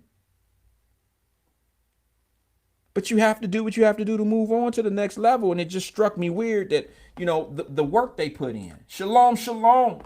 My man Davis. Davis is in the building. Kings and queens, he says. Good people. So that, all I'm saying to you is there are points in your life where you will get to the prize. Just be ready for it and know what to do when you get it. Some people don't know what to do. They don't have a plan. They only have a plan on how to get there, but they don't have a plan on once they get there. I've always told my wife something. I told people that really, my wife watched me struggle through it.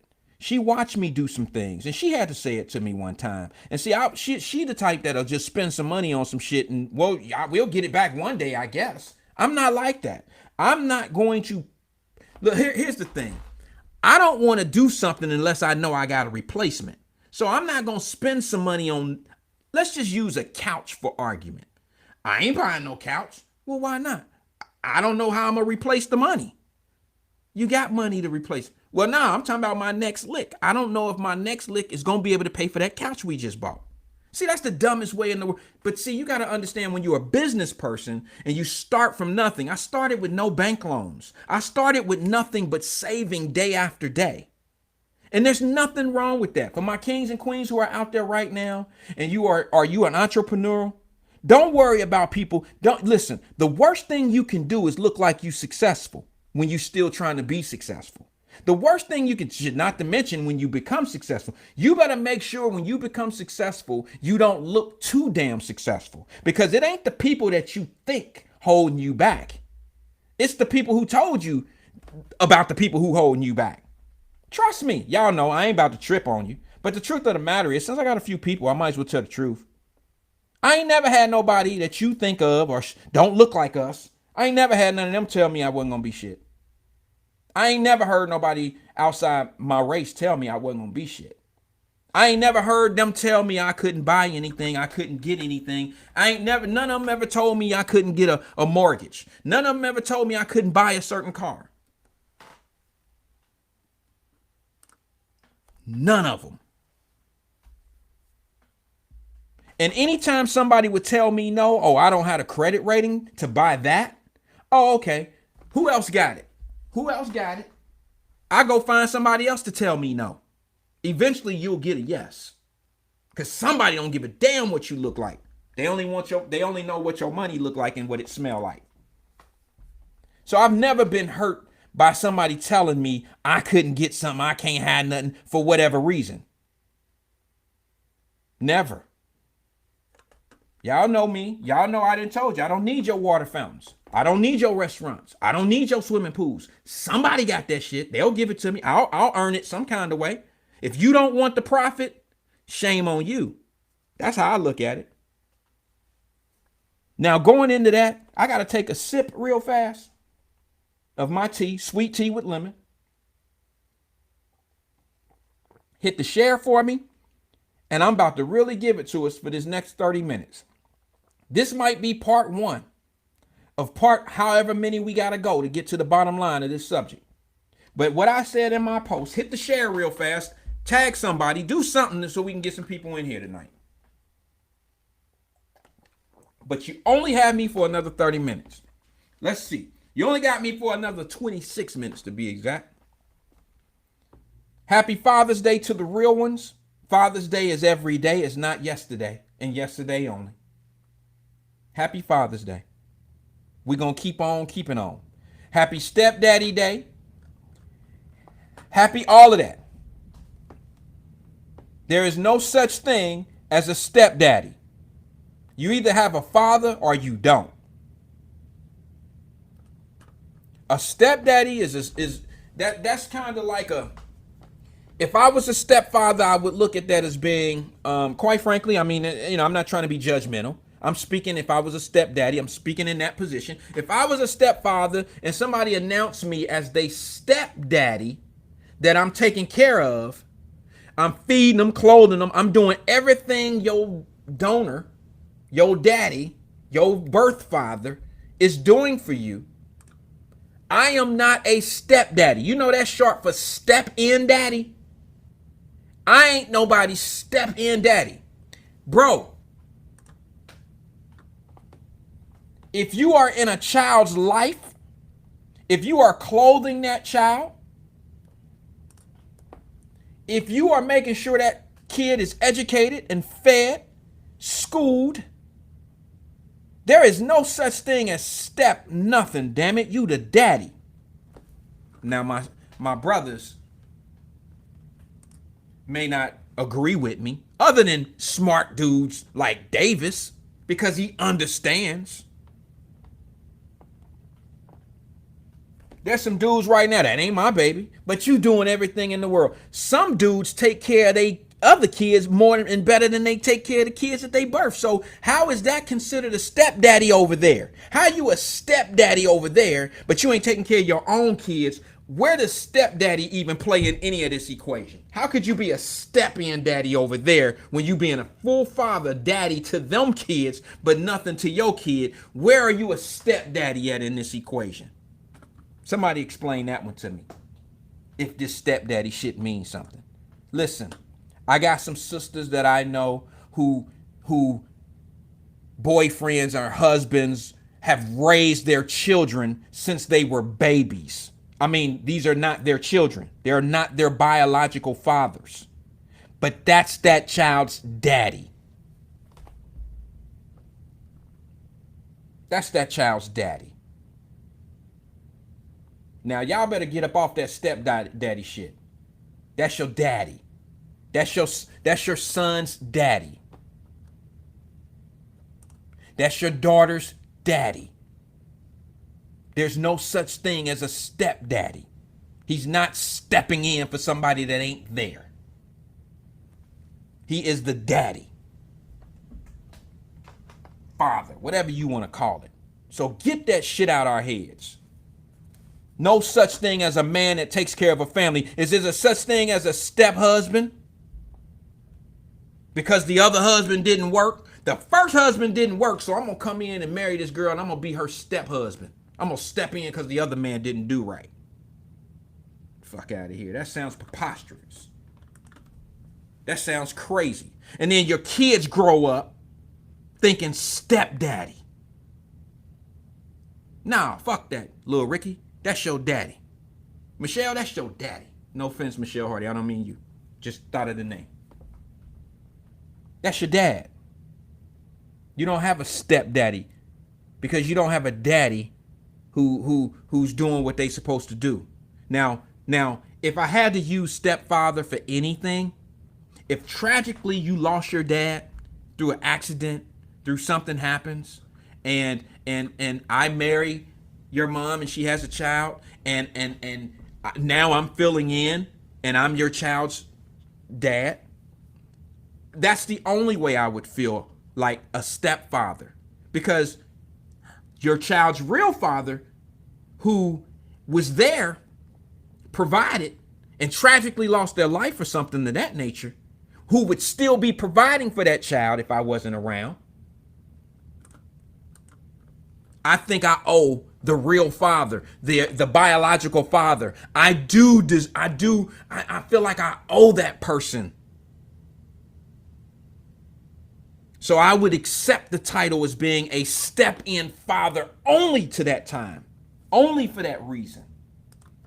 Only for that reason, because I've stepped in for another man who's not capable of doing it, only because tragedy happened. But as far as a man who's a deadbeat, who's not taking care of their kid, and now I'm taking care of their child, don't you dare call me a stepdaddy. I'm not stepping in for him. I'm doing just what he won't do. Sorry. Okay, Justin says, I don't know what you want to call him, but just because we're not together and I take care of our child, my child ain't calling him daddy. Well, I never really thought about the other end. Like for instance, Justin, you may have a point.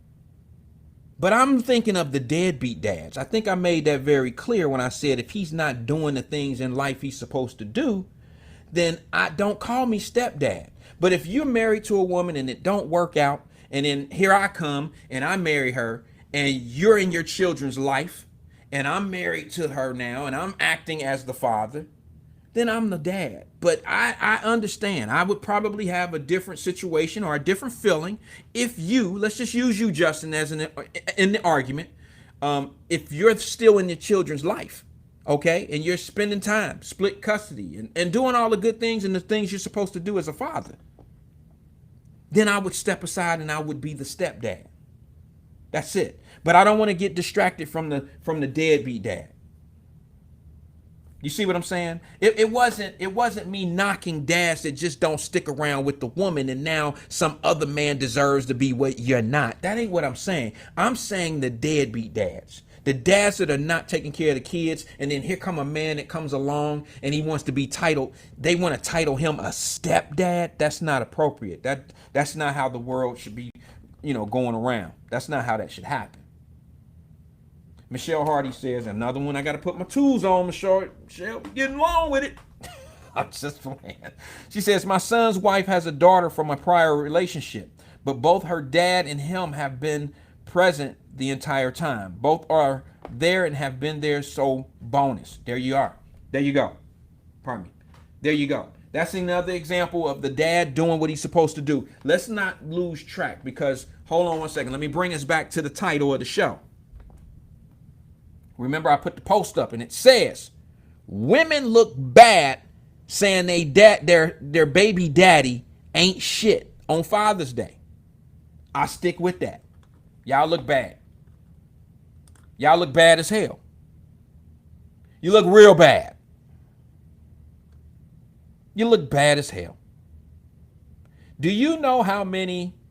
Justin says, I feel you on the deadbeat. That's what I was talking about, bro. Not the real brothers out here that are taking care of their children, paying child support, have custody, have split custody, going to the circus, doing what they doing with their children in their children's life. And then they have a man at home living with mom. They're married now. That is a stepdad because he's stepping in between. He's stepping in to be in the household. I get that. He is not the full-time dad. I do not disrespect brothers and sisters. Brothers, no matter what color you're, I don't disrespect men who are taking care of their business. I didn't even mean it in that direction. I was being specific in one case. I'm talking about deadbeat dads. Fellas who step in because a deadbeat dad is not there.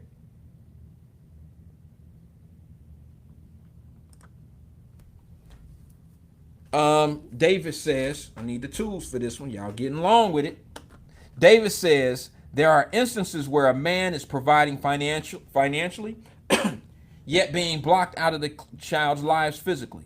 That's not a deadbeat dad. No, absolutely not. I ain't here to define deadbeat dads, but you're right. We know what a deadbeat dad is. All right. I question any man, and I don't mean him, I question any situation where a man is paying child support, providing for his child. I question any man that's not in that child's life if they're doing everything that the courts ask them to do. There's still a way you can get to your children. See, if you're doing everything you're supposed to do, then the courts could probably be on your side about certain things. Now, I know I just said something like the devil. I know guys don't like to hear the courts will be on your side. But that's where we need training. Because the courts, they're a little biased towards the women. That's only because of the welfare of the children, is what I'm saying, is what I mean.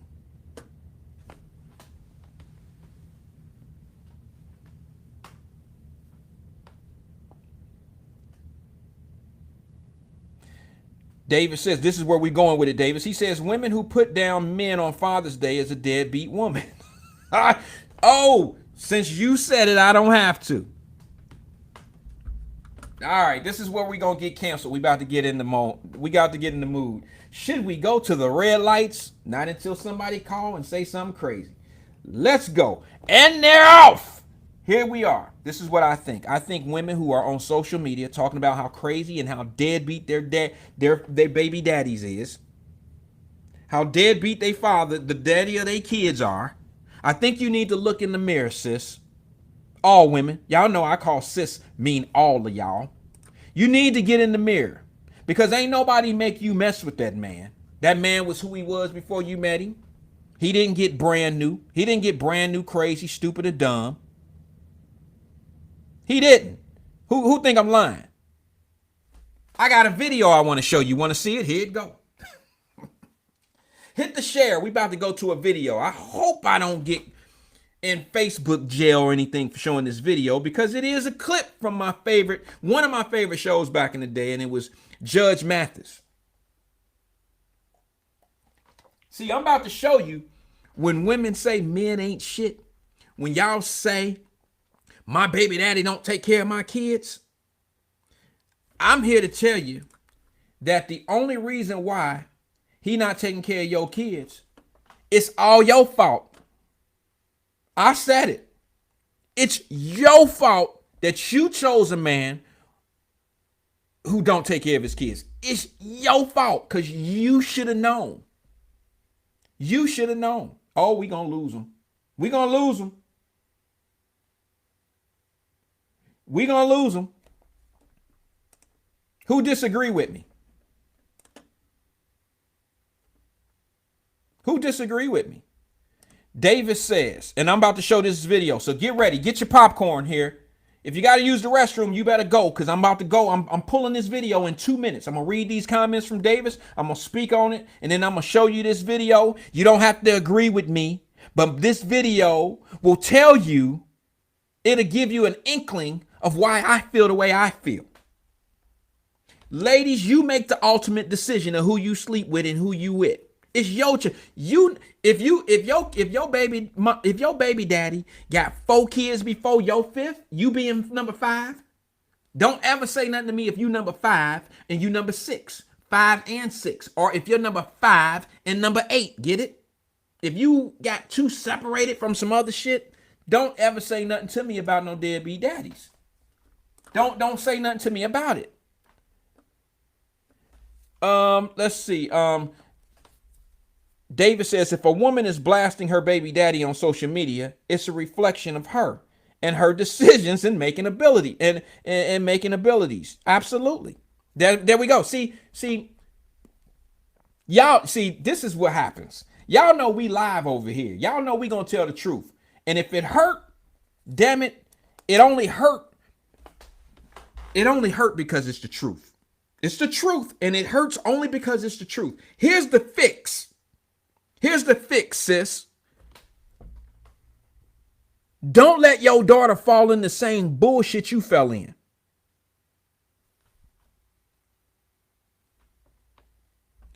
Don't it feel better now? Don't you feel better that now you can at least be like, okay, I went through the trenches. I did the 1,000,000-man march. I ran through some knucklehead bros. I done did everything I shouldn't have done, but I'm going to make sure my baby don't. I'm going to make sure my child don't go through the bullshit I went through. So don't you feel better? Kind of a reverse psychology thing where you acted a fool, you got played, you did a bunch of bullshit you should have never done with the knucklehead dudes, and I know he ain't had shit, and I know I put fun in front of my health. I put fun in front of my future. Now I can pass that knowledge on to somebody that may not have to suffer like I did. Not having the baby, but dealing with him. The baby is the joy. That's the neutralizer. That's the balance. That's what makes you feel like, okay, it ain't that bad. Look at this beautiful child I got out of this. Oh, I can't wait to play this clip. I got 2 clips. One of the clips is going to show. Let me read this from Michelle. Michelle Hardy says, I just had to explain to my 8-year-old granddaughter that there is a difference between a baby daddy and you having a daddy. 2 different things. Yeah, it is. It is. We're wisening up, folks. Pretty soon, we're going to have a tribe, a long line of people, Davis, that's going to be like, boy, that Wyatt be on it. He be telling the truth. I love to hear that shit when he get down my back and we get on my nerve. I can't stand his ass, but he be on it. I can't stand the fact that he talking about my ass. You know, I try to not be that pastor that's sitting in church. Y'all know what I'm talking about. Y'all know what I'm talking about. When you sitting in church and it's the week that the pastor's sitting there and you happen to sit in the front that week, and the message is about your ass. And you just be like, Then down in your seat like, damn, this nigga know me like that? Damn, he know me. Y'all know that. So relax, sis, because I got a lifeline for you. I got a way to show you how we gonna bounce back. But before we do that, I want to show you this video. It's only 2 minutes long. It's like 2 minutes and 30 seconds long. And y'all tell me why y'all try to make this man on the video look bad. Who all look like dumbasses in this video is gonna be the question. So get you a pen and paper or get your mental ready, because I want to know, we're going to have an exam, not an exam, we're going to have a pop quiz. And you ain't supposed to tell nobody when the quiz coming. Not a pop quiz, it's supposed to be a surprise. We're going to have a quiz at the end of this video that's 2 minutes and 30 seconds long. And I want y'all to tell me, who's the dumbass, him or her, in this video? Yo! Let's roll this thing. Let's see what we can do. He was jumped by 25 guys, so he's countersuing her for assault. Start with you.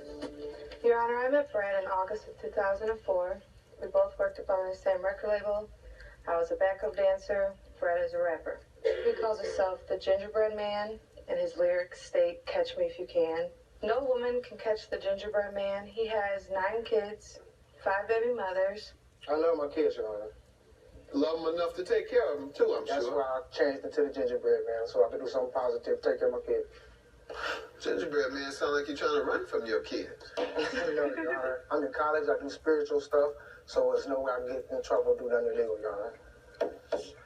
How are you providing for 9 kids? Your Honor, it's hard. It's real hard, Your Honor. It's real hard. But Why are you producing them if you didn't know how you were going to provide for them? You allergic to latex? No, Your Honor. And then after the first couple, and you saw you were struggling financially then and couldn't provide for them, you should have been using some type of contraceptive. You producing 9 kids. Who's taking care of them? You don't even know. Who's taking care of them? Well, I take care of them when I got the money, and when I don't got the money, it's really not too much I can do. But You work? right now, I know. Well, you never have the money. Where did you work last? I worked last. I don't even remember, Your Honor. Right. You have worked it so long you don't even remember. Right You now, should be ashamed of yourself. Right now, Your Honor, I receive Social Security. So For what? from disease. You don't even know. You done made up something that you done told the doctors to write you out a Social Security request for. You should be ashamed of yourself. 9 kids. Don't remember the last time you even worked. Well, I am trying to do something positive about it. Nobody want to hear that sob story. It'd be different if you didn't have 9 kids. I might buy that. You come in here and don't even remember the last time you But I worked. do got my own record label with all I this. don't want to hear about no record label. The record label doesn't give you enough money to take care of those kids. I can get my own record label. I can go in the back right now, fill out some paperwork, tell somebody to give me a tape recorder right in the back, start singing, say I got a record label. So you don't have anything. I sold 10,000 copies after Trump. I have not. How much did you get from those 10,000 copies? We sold them at $10 a piece. Probably got like somewhere near 10,000, something like that. And how much of that money did your kids get? Honestly, I broke all my baby mamas off something. What does that mean? Broke them off something? How many different mothers? I'm just trying to get better, Your Honor. You're not better until you're taking care of all 9 of those children. You haven't turned nothing around. Come here talking about you turning your life around. More Jen.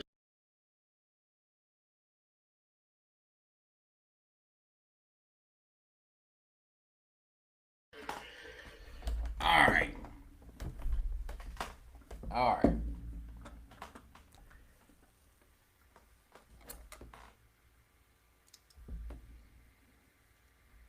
Who look crazy?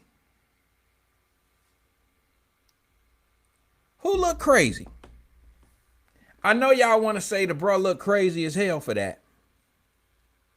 I know you do. I know y'all want to say he look crazy. He got 9 kids and he ain't taking care of none of them.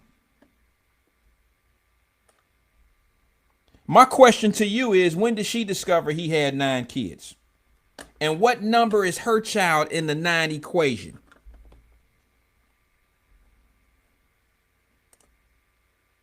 Sabrina says that judge tore him up. Yeah, okay, the judge tore him up. You're right, Sabrina. But he could have got on her dumb ass. She's just as guilty as creating that situation and that bad shit. Record label? Listen, brother's been spitting that I got a record label shit since I was a kid. She was a background dancer. She said I was a background dancer and he was a rapper. Are you serious? They still falling for that shit now? Women are still falling for that shit right now?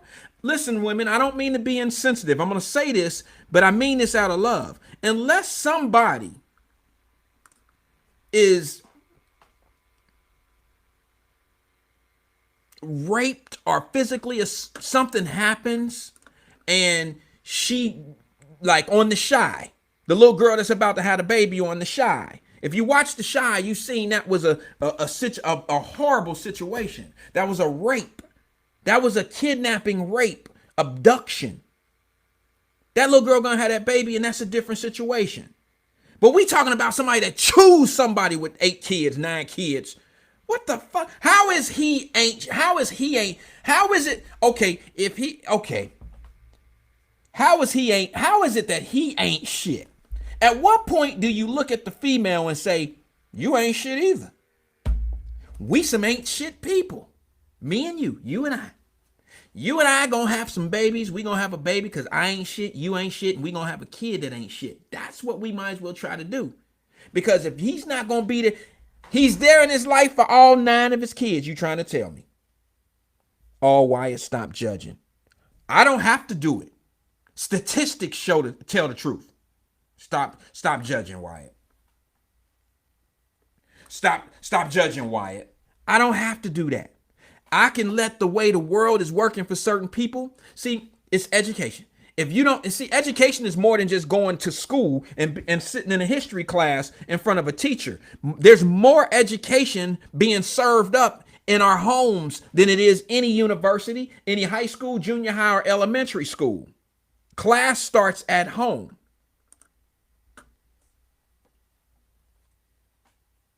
Oh shit. See, here we go. We always got somebody that want to listen. This ain't the right show. I'm gonna put it up there, Michelle. Michelle, this ain't that show. This ain't the show that excuse ignorance. I ain't even that dude. This is the show that I be honest and tell my people or whoever it is. And I'm glad it was a mixed couple because this ain't got no black or white on it. This ain't black or white. This is decision. These are choices. All right. I'm not the one that defend dumbass decisions. I don't play merry-go-round and what if this would have happened and we don't know him. We don't have to know one person to examine a problem that's happening all the time. If you see it once, you see it twice, you see it 3 times, and you've seen it enough. So I'm gonna make this guy. I didn't read what you said. I read the first line and it was enough to let me know where you possibly could be going. I could have been wrong, so I'm going to read the next sentence after the period. She says, why don't you know the man in the first place? Oh, see, I was wrong. You're speaking from in the lady. You're saying, why don't you know the man in the first place? How many children he has and how he is even in their life. If you know and you still choose him, when are you responsible? Thank you, sis. Michelle, I was about to let you have it because I'm so conditioned for black women. No offense, women, not black women, but in my case, black women because of how I grew up around a bunch of black women. So I don't sit around the homes of, white folks, Asians, and, I don't do that. So I just wanted to make clear that a lot of the things that I've seen in my life, a lot of people make excuses for them and people that look like me. I've never sat in the home of a white family and listened to them make excuses up because of behavior. So I have to live by what my experiences are. Michelle, I apologize to you right here on the air. I thought you were about to defend this crazy ass behavior. I thought that's where you were going. And my apologies to you. I shouldn't have done what that mayor did. I prejudged it. But I'm having problems reading my board. And I thought what I read it didn't come off like that, quite honestly. I thought you were saying, I don't know that man in the first place. That's what I thought I read. And I thought you were about to get on me for not knowing that kind of man. And that's ridiculous. So I apologize to you right here on the air. And y'all can put me on timeout. But I thought I read Michelle defending the situation. Like, y'all don't know him. Y'all don't know what he been through. You know, all that old bullshit that we always have an excuse for. That young man should have known where his place in life was after the third mistake. I'm not saying children are a mistake. I'm saying situations are mistakes. Okay? That man should have never made 2 to 3 mistakes like that. How do you have 9 children and have no means of taking care of them? How do you, as a woman, choose a man that has 9 children and he's not taking care of any of them? You think you the magical one? Do you really think you're the woo? You really think yours is better than the other 8 women that's going to make you going to reform him into who he's supposed to be? See, this goes back into my conversation of what I tell y'all. When I say a woman go on social media and talk about a man, and see, here's the thing. I done seen women post shit on social media about their baby daddies not being shit. But you, my dear, got 3 or 4 kids with 2, 3 different guys. And you always saying they ain't shit. Then you get your one that's okay. But little Tyrone, his daddy good. It's them other 2 niggas I don't like. Wait a minute. Tyrone good because he take care of his child. He paid the child support. So you found you one that'll pay. But the other 2 ain't shit, and you just discovered that. They ain't shit with your child, and they ain't shit with the other 6 that they got combined. Let's be real. Stop blaming other people for the choices you make. I keep telling people that. Stop blaming the police for doing the shit that they do when you done did some shit to make them do what they do. And I don't care. All y'all fake ass woke people that want to tell me they ain't got to shoot, they ain't got to stop running then, dummy. We got it out there now. Do you know what the number 1 killer of young black men is in this country? I know the fake woke. I know what they want to tell you. Oh, they just kill. Police just killing our children. Police just killing our little young black brothers. The number 1 killer of young black African American kids in America are other black kids. And you know, you got some black people that'll sit back here and try to defend the shit just like a man that got 9 kids and ain't taking care of none of them. They will sit back and defend and say, and I ain't gonna get in there, we're gonna get back into topic, but they'll sit back and say, but it's a difference. It's a difference when somebody getting paid to protect you and they kill you.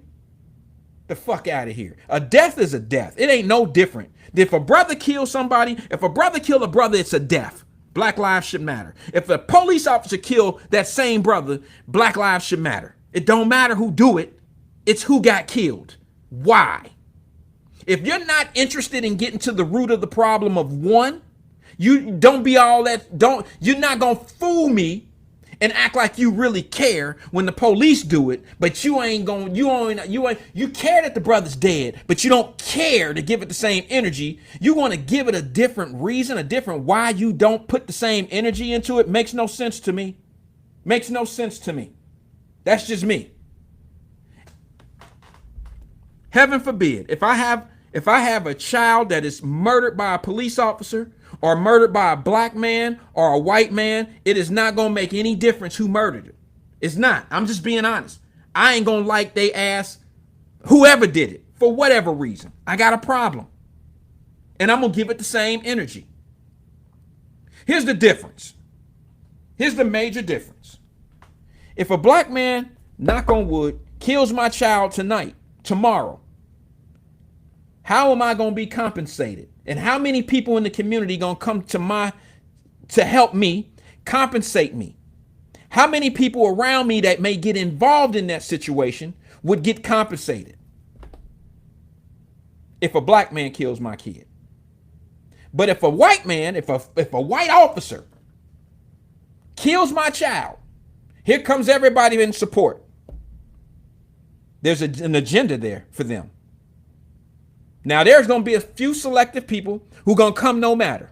They're going to come if it was a white man who did it, a black man who did it, Asian, a police officer, non-police officer, a gang member. those people solid with me. They gonna be here regardless. But then you know what?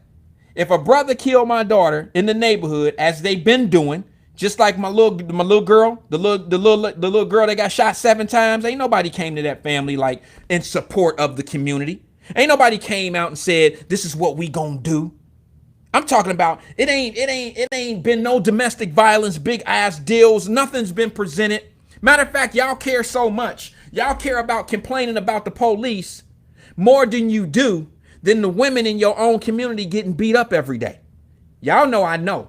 Every 8 seconds, what? A sister is getting beat up. So y'all would rather sit back and talk about the complaints of police officers. I'm talking about those, you know what I'm talking about. Without getting nasty, and I don't want to get disrespectful, but these places need funding. You got the community who has this thing where they file complaints against the police officers. Those people get money. They get money from the city to be in place.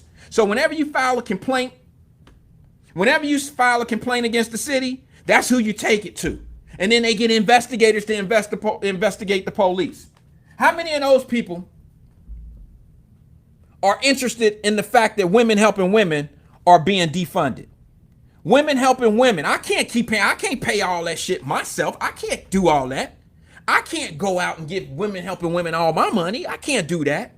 But you know what? Them same people that make that argument, they ain't got shit to say about the same black women that are getting abused in the community. They ain't fighting for them to get no money. They ain't fighting for women helping women to get no money. You know why? Because that ain't their organization. Then how does Black Lives Matter if you're not supporting all aspects of Black Lives Matter? I heard somebody say that shit the other day. Well, there's plenty of people that like it's Black Lives Matter. You got people that worry about the economics of black people. You got all these collaborators. You got all the... No, you don't. Black Lives Matter made $90 million. Do you think it's a coincidence? Let me be honest. Do you think it's a coincidence that all the families that they used their name, Kamir Rice, what's the girl? What's the girl's name in Louisville? Somebody help me out. Breonna Taylor. Why are they families coming up and speaking the way they speaking now? Oh, some hate shit. They're all consistent in saying the same thing. So it's going to take them to tell you the truth, and they tell you the truth, and their sons and daughters are in the ground, and you still won't believe them. Damn. What exactly has to happen for us to understand the real truth? What exactly has to happen? Tragedy is not enough. Tragedy is not even enough to tell you the truth. So you're sitting back here and you are getting money to keep police in order, which, I'm being honest, it's probably necessary. But have the same energy when you see your own community beating your women up. Oh, that ain't our fight. I'm only fighting for police brutality. Don't be selective. If you are if you a person in an organization that's so broad, it's so broad, it carries and holds, it covers so many different directions of the people,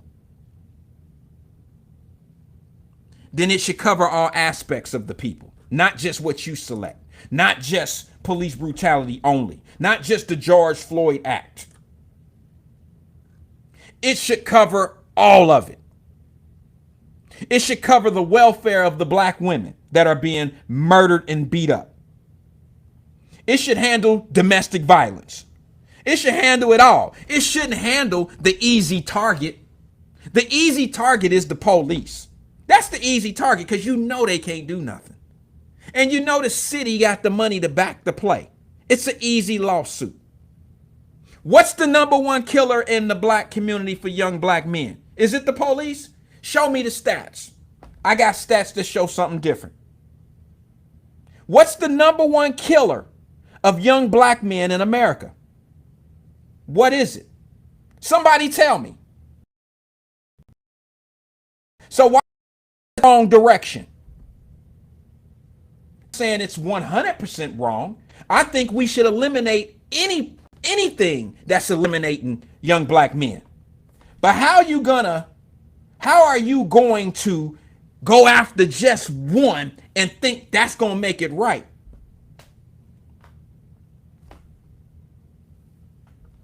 I ain't going to get on that. I'm going to be honest with you and tell you, that's a whole nother show. And that's a show where people can sit back and call me whatever they want to call me, folks. They can say I don't know. They can say I'm a coon. They can say I'm a Tom. But you know one thing they can't say? They can't say I'm a liar. Because I know more black men kill black men in the United States than the police do. Now, that's not saying that I'm okay with black people being killed by police. That's not saying that at all. What I'm saying to you is, y'all already know. Do I have to say this part every show? Do I have to say that a black man killed a black man in broad daylight in Cincinnati, Ohio, and in the same night, the same day, a police officer shot a black man in Columbus, Ohio, 125 miles away, and there was no mention of the black kid that was killed by the black guy in broad daylight? No mention, but they did a mural, they did a candlelight vigil at Washington Park in Cincinnati for the kid that was shot by the police officer. You don't think there's an agenda here? You don't think there's a smoke screen to reality? You don't think that that's a problem? See, here's what mama did. Mama didn't raise no fool. Mama raised somebody she taught. Boy, you utilize your common sense. I might not be the smartest man in the world, but common sense has nothing to do with intelligence. Common sense is what you see clear. You use the intelligence to analyze, to break down to analyze if what your common sense is showing you right before your eyes, if it makes sense to what's being said.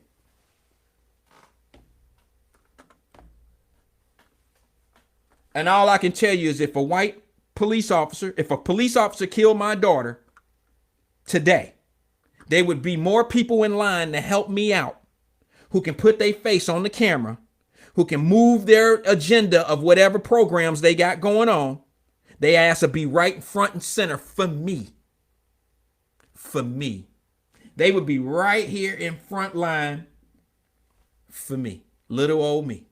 Little old my little daughter. But let a little boy half drag my daughter to death right in Cincinnati or anywhere else. Let that little boy beat the shit out my daughter and she happen to hit her head and die. Heaven forbid. But I care so much about this subject, I'll sit here and say and use myself as an example. Let that happen to my baby girl by somebody that looked like me, and y'all wouldn't say shit past whatever they say on the news if the news give it 30 seconds.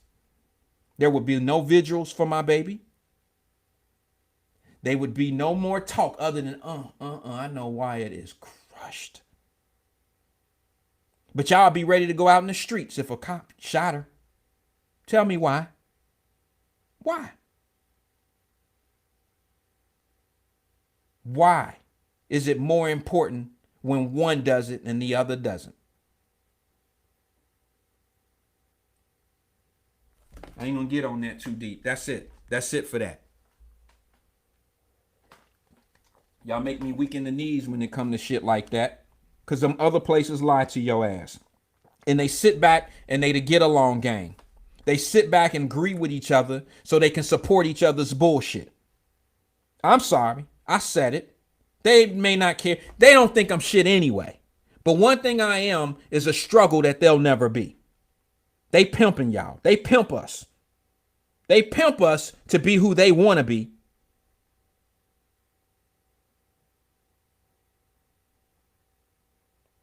And yes, I'm going to say this before I get off this topic.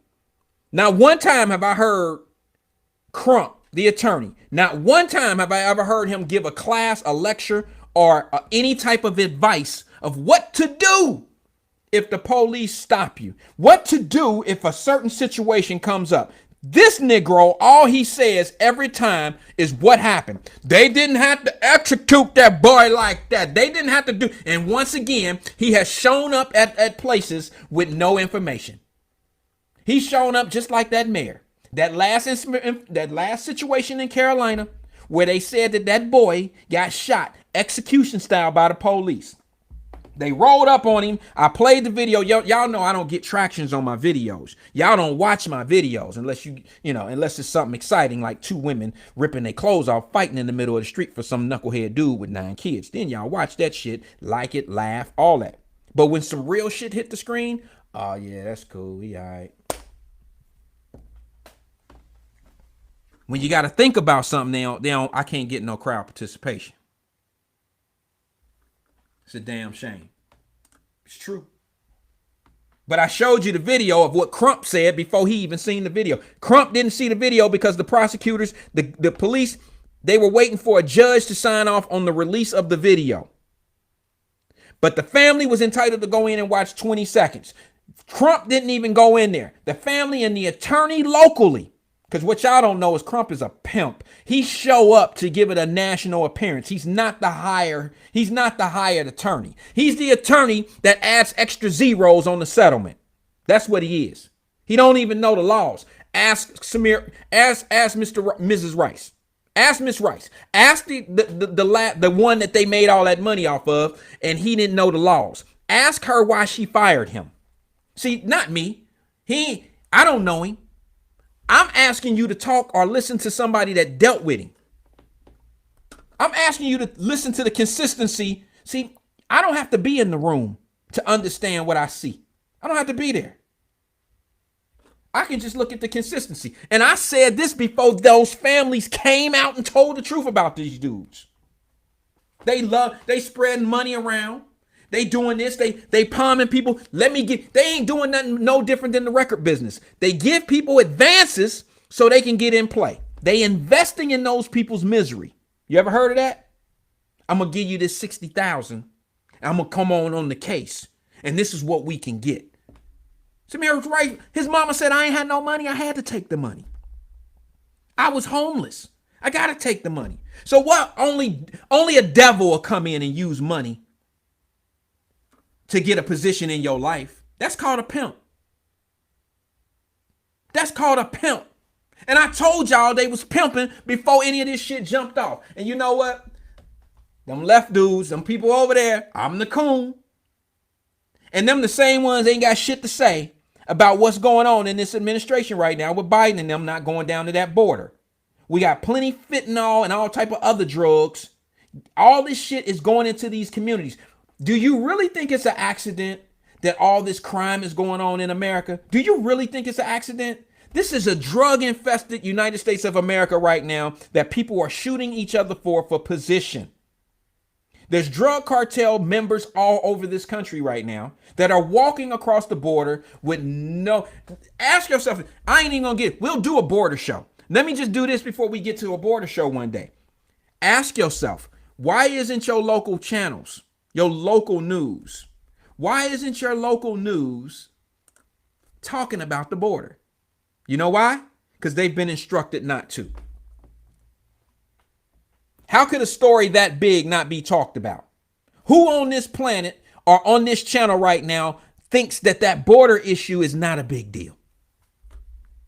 Who's seen the reaction of your vice president when she laughed it off just like she did? She gave them same looks that she did during that Trump debate and all that old shit. Like, y'all already know. I ain't got to say shit. You can't say shit because you don't know shit. Am I saying she's not smart? Of course not. She's smart. She's book smart. She's intelligent. She's very manipulative.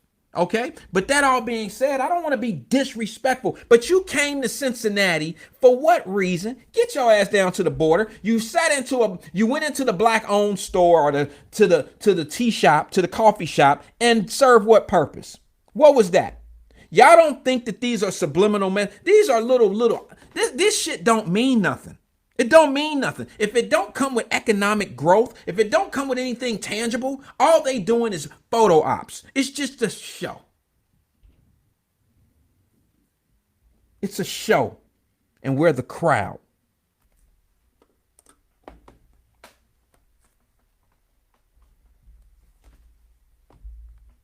Tell me right now, somebody tell me the reason why you can't catch a border story on your local news. All of a sudden, you got a bunch of kids from Mexico in your community, and they hit you from nowhere because your ass can't even keep up with it because you watch Channel 5. Channel 5 don't never tell you shit. All of a sudden, you trying to figure out where all these damn Mexicans come from. And not that you got a problem. I'm just saying, don't you ever wonder why it's not being talked about? Have you ever thought about the fact that sometimes you can be a minority and be minoritied out? You ever thought of that? Anybody ever thought about it being a minority and be minority out, where you're such a low number on the totem pole that your impact doesn't matter? Y'all don't think black folks can ever get to that point? Well, the Hispanic population in America is much higher than the blacks now. I hope y'all know that. So if you don't think this is relevant or significant, you better check. Whatever happened to them 500 families that Kamala Harris and Joe Biden was so much on Trump's ass about? Why was that a big ass deal when they was going through? Remember all the displaced the displaced people that Trump was keeping in cages and all that old shit? Remember that? Now them same people that was down his throat and down people's throat about that shit, them same people won't even let pictures and shit be taken down there because they getting an average of 160 to 170,000 people crossing that they can't take care of, using taxpayer dollars to pay $78 million worth of transportation and hotel stays coming to a city near you.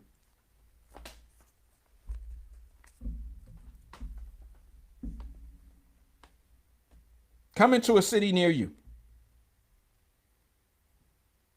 And the reason why it may sound like I'm saying something harsh is because it's a trickle down effect. Who is it going to trickle down on? My people. Sorry, I said it.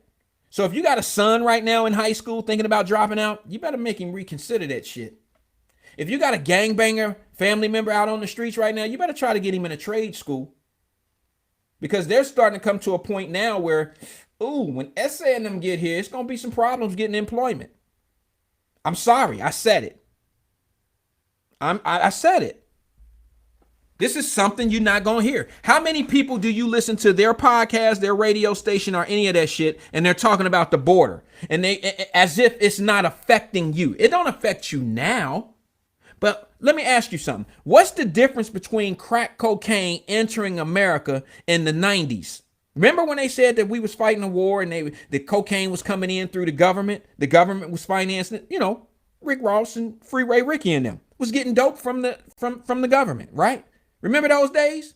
What's the difference now when they're allowing cartels? What's the difference when they're allowing the drugs to come through? No stoppage. They're catching bricks of dope at the border all the time. I can only imagine how much is getting in. Crime in every community is up right now, especially the inner cities. Mayor Lightfoot is now asking for government assistance in her cause of crime in Chicago. Oh my God, the light bulb just went off. She realizes there's an issue in Chicago right now. You know why? Because it pushed out to the white communities. We as black folks, we should be insulted that a sister now wants to step up and say, I need help. What the hell? You didn't need help a year ago. You didn't need help a year and a half ago. The streets got bigger guns than your police officers and your SWAT teams. They got bazookas and shit. And you just now discovering you need some help. You put politics in front of your people, sis. I said it. Hashtag her. Somebody send this shit to her so she'll see. I hear she's very nice to work for. Some sisters already done came forward. She ain't no nice guy. Sorry, no nice person. She's difficult to work for. So explain to me why none of this is not being talked about.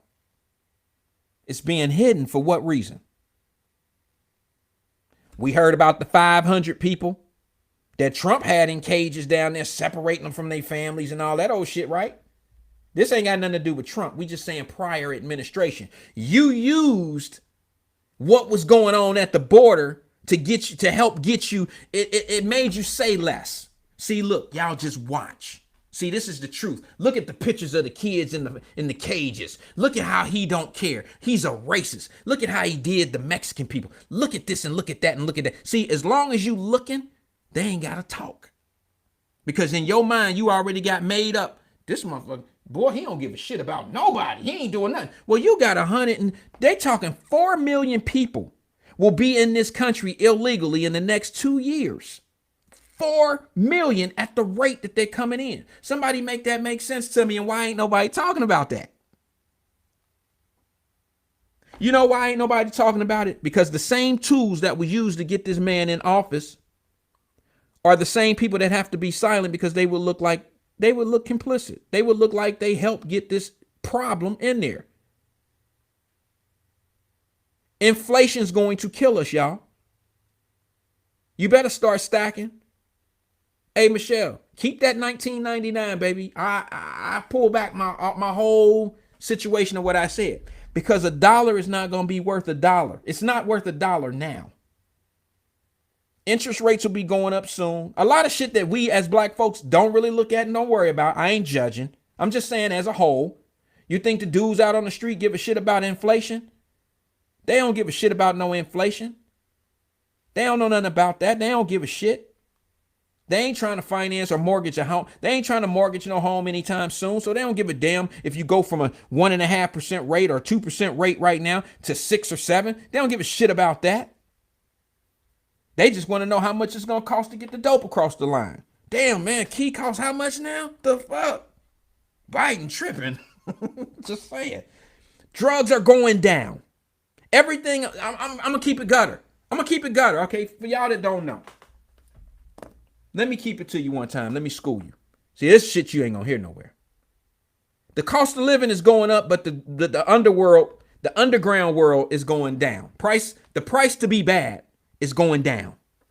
The price to be a dope dealer is going down. You can buy dope cheaper now because it's plentiful. You can buy dope cheaper now. You got marijuana that's being grown across the country right now. So, and here's the other thing. We got some fake woke people that really think the answer to black people is our reparation is in marijuana. Have you seen the problem that marijuana causes in the black community before you start talking about it's a plant and it's natural? Yeah, that's weed. That's the shit that my mama and them and we used to do back in the day when we had the album cover and get the seeds out and you do like this and you scrape up with the shit and you make you a little penny ass joint. I mean a penny ass joint. That's weed. They don't smoke weed now. Stop making it seem like weed and this marijuana shit is the same. It's not.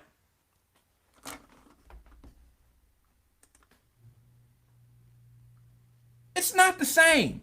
And it doesn't have the same effect. So stop trying to treat regular weed with hydro or with all this super shit, that killer and shit that's coming in with nicknames. It's not the same. It make you not want to go to work. It keep you down. It do different shit for people. They walk around. It's a cologne now. They gonna have the shit selling in the damn Macy's or something somewhere. You might as well bottle the shit up and just put it in a spray bottle because everybody smell like that shit. And you can't walk in a building and somebody be standing there smelling like this shit and it don't weep off on you. I done been places, smell somebody in the store, and I'm looking like, oh shit, I gotta go home and take a shower. I gotta change my clothes. I gotta go change my clothes because I might not make it past the guard dogs at the courthouse.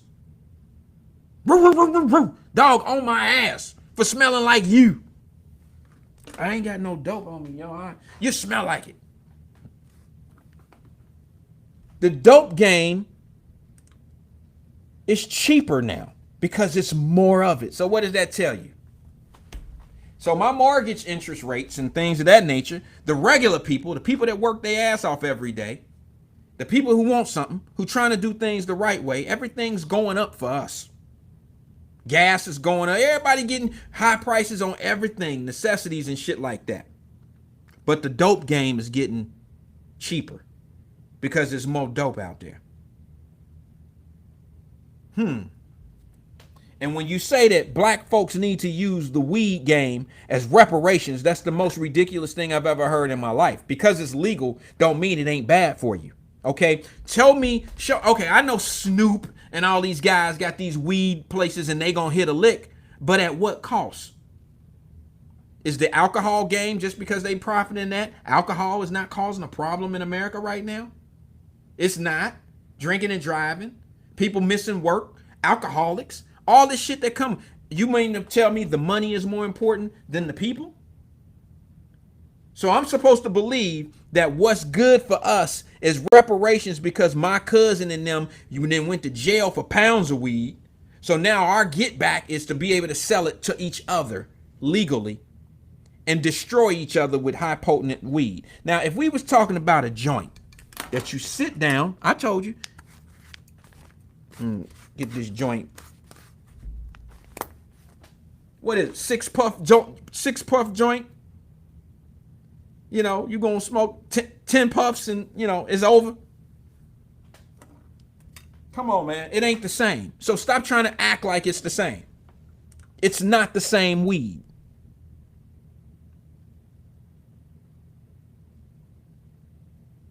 It's not the same. I sure in the hell wouldn't want my pilot. If I got a Delta flight, I don't give a shit what state. It could be legal in all 50 states, 52 states, wherever. It could be legal everywhere. I don't want my pilot showing up to work on weed on that weed shit. I don't want my pilot showing up. I don't want my Uber driver to be high. I don't want my bus driver to be high. I don't want my school teacher to be high. How is this shit supposed to be good?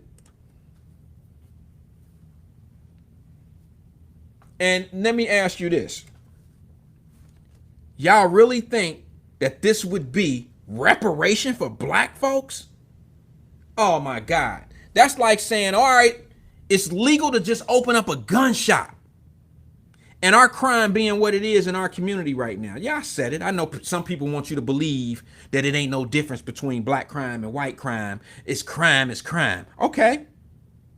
But if we're the number one killer of us and you're going to legally let me open up a gun shop, but yet we ain't solved one problem, then I'm going to be selling guns to people that can do whatever, right? And then not to mention, I'm going to open one up in the hood and it's going to get broken into. And now all these guns that were legal at one time are now out on the street with scratched off numbers. We don't think about shit before we say it. We just say shit to keep some people pleased and think that we part of the show. Think we part of what's going on and we down. Nah, you ain't down. Y'all ain't down. Because if you was down, you would really think of what's really, really important to a group of people. I told you this, and this is going to get me cut off. Black folks are not ready for reparations. You're not ready for reparations until you can facilitate the money, until you can put that money in a position where it turns over at least 6 times. Now you tell me how Lil Ricky gonna get $100,000? What is Lil Ricky with no education, nothing to do with he don't know what to do with $100,000? What Lil Ricky gonna do with $100,000? Listen to somebody who gonna either talk him out of it, some slick ass man with a perm and a suit, gonna come tell Lil Ricky what to do. Lil Ricky gonna find out he just got beat. Lil Ricky gonna beat the shit out of that dude. He gonna probably kill him. Gonna have a whole lot of that. The Cadillac dealership is gonna be full.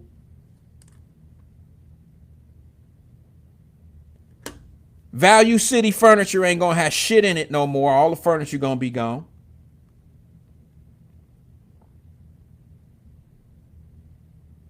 And then you know what? The reason why I say this, not to be insulting. Sorry, you might have took it that way. But I got to get to my reason to know why I say that. Because we're not prepared to become our own manufacturer or distributor. We don't have any inklings. We don't have any ends on that right now. And it's not like that we couldn't. It's not that we can't. It's just not a priority because we don't understand the importance of it. So why would you drop a bunch of money on some people that's not prepared? It happens all the time. Y'all call them lottery winners. Y'all call them lottery winners. He fucked up the money. Y'all call them superstars. Y'all call them millionaires at the age of 20 years old who end up broke.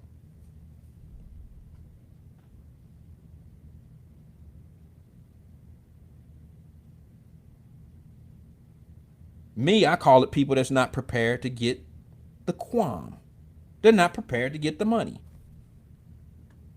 I answered a post of a young brother who sometimes watches the show, but he's a young guy, boxer. He has a strong Muslim presence. And I answered something. He said, y'all can have that Juneteenth. Ain't nobody on that shit. It's blah, blah, blah, blah, blah. And it ain't nothing if we don't get reparations with Juneteenth. It don't mean nothing. He said something else like some other holiday like Martin Luther King Day and Juneteenth don't mean anything if it don't come with reparations. And I answered, I just hit a like on what he said. I understood where he was coming from and I respect it. I agree with that. However, there was a much smarter, what do they call it? Reply.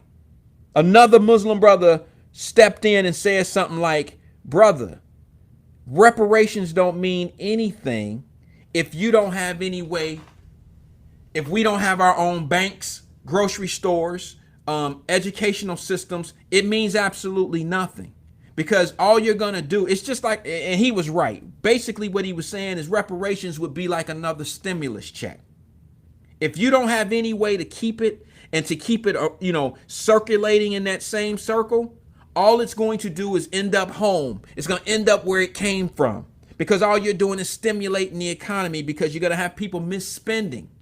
And we're going to have to constantly spend with other situations, other manufacturers and distributors. Not everybody's going to start a business. And you know what would happen after you receive your stimulus, or after you receive your reparations? Now the debt is paid. Don't say no more about this shit. We took care of y'all.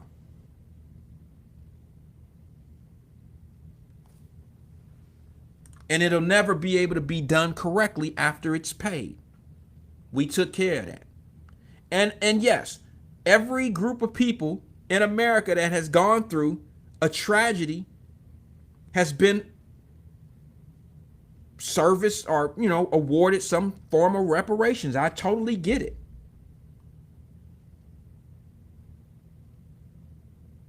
Look at the Indians. I know in the Midwest there's not many Indians, so me speaking on Indians and getting reparations is like talking about something that's not around you. And if you don't see things, or if it's not around you, then you don't pay much attention to it. But there's Indian reservations in Oklahoma, in Nebraska, all these different places.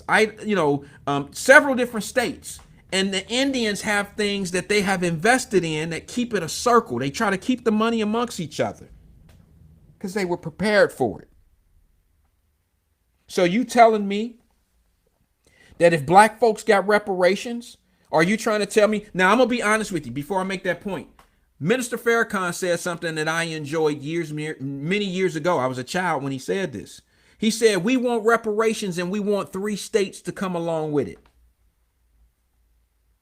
See, what y'all don't understand, I'm not a Muslim, but I understand different religions and I understand the causes and the things that they're trying to do. I've been a studier of this type of stuff. I may not pledge myself to be a Muslim, but I do listen to leadership in different areas, because I want to know how they think, and I want to think, how does this make sense? Where does this collide with what I think? Honestly, Minister Farrakhan said something that I thought was very intelligent, and I wanted to know if what he was saying, what's the logically, how would this work? He said, we want reparations of XYZ amount of money. I don't remember the dollar amount, but he said, we want 3 states because we're tropical people. Give us Florida, Texas, and I think Louisiana. That was never going to happen, but I found that to be interesting. Because now he didn't just want reparations. You understand what I'm saying? This brother he knew the importance of knowing what to do with the reparation money. He knew the importance of becoming self-sufficient and being able to sell goods and services off of that money. He knew that. I learned off of those philosophies. Without being a Muslim, I still can sit back and learn some of the Jewish religion ways. I can understand where they're coming from, how they're selfish in their ways, not just Jewish, but everyone. Everyone has their selfish ways. You can learn more about selfishness through people than yourself. Nobody sees themselves as being selfish. Even the most selfishest motherfuckers don't know they selfish. You learn more off of people than you'll ever learn off yourself. You don't pay no attention to yourself. You pay more attention to everybody else. So that's what I learned to do. I pay attention. I told a friend of mine the other day. I told her, I said, listen, I said, you know, I shouldn't even say this because this is one of my tricks to the trade. This is a trick of the trade that I use personally. And I really shouldn't spread this, but I love y'all so much. I love Wyatt-Live people so much for sticking in there with me. I'm gonna give you a piece of game that you need to take with you at everything you do, okay? In life and in business. Damn, I'm gonna do it anyway. I'm gonna tell you. And it's just one I'm gonna have to give to you for free. Hit the share. If she's watching, she know what I'm talking about. One of the things I've learned in life to do is test people's greed. Test people's greed.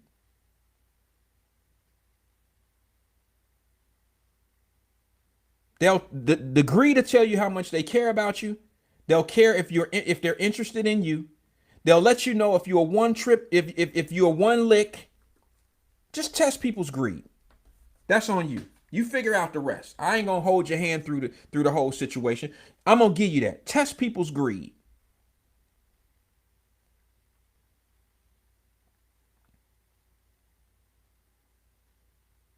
All I'm gonna tell you is this. Sisters, I'm getting back on my point and then I'm out of here. I know you about to hang up on your boy, but I gotta get this out before you do. My mother, with me growing up, I did not have a father. My mother was 15. I say it every show.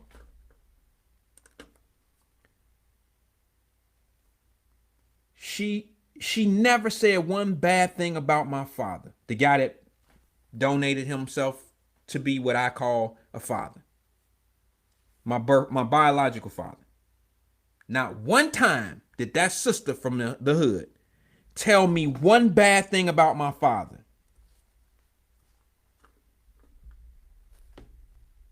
I can't remember.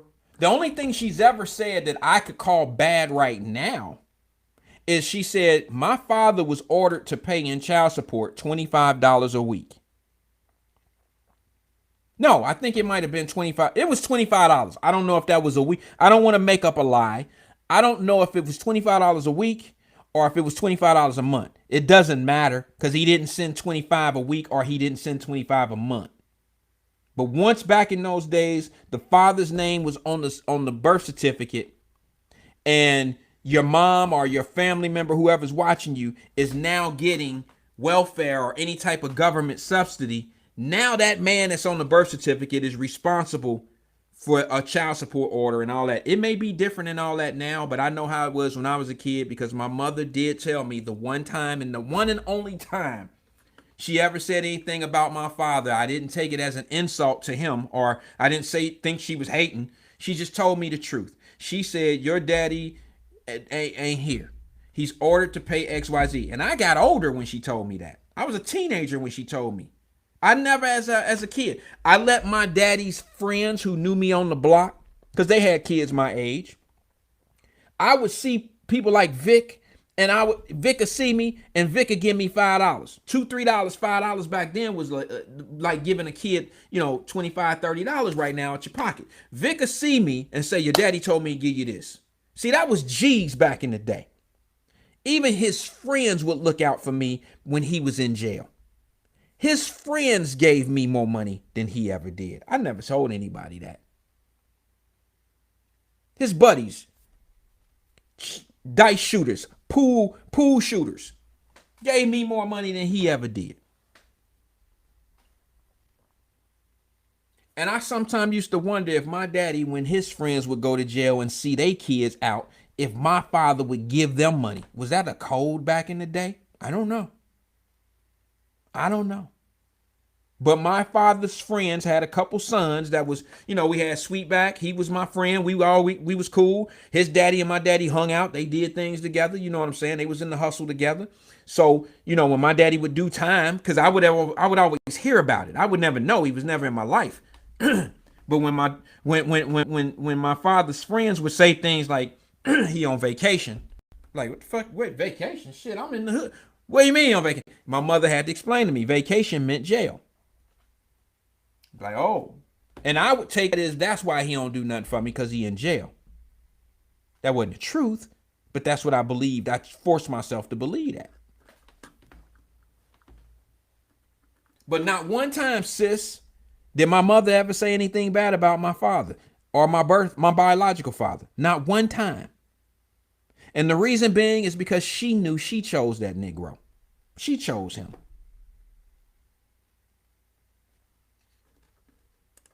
She chose him. It ain't my fault that he ain't here. It ain't his fault that he ain't here. It's her fault. She chose that nigga. That's what out her mouth. I chose that nigga.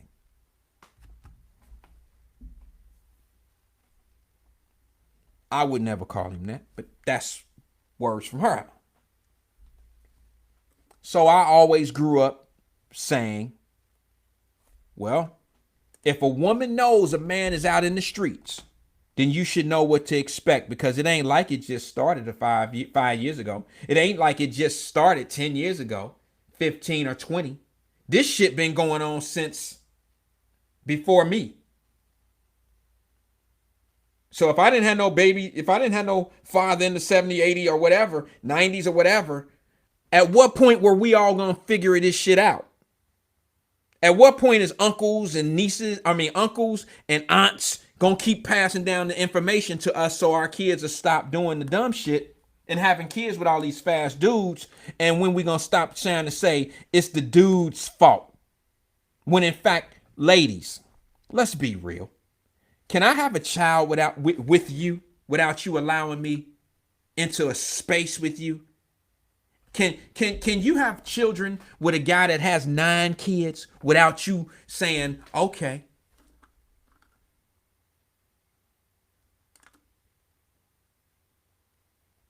Here we go. And they're off.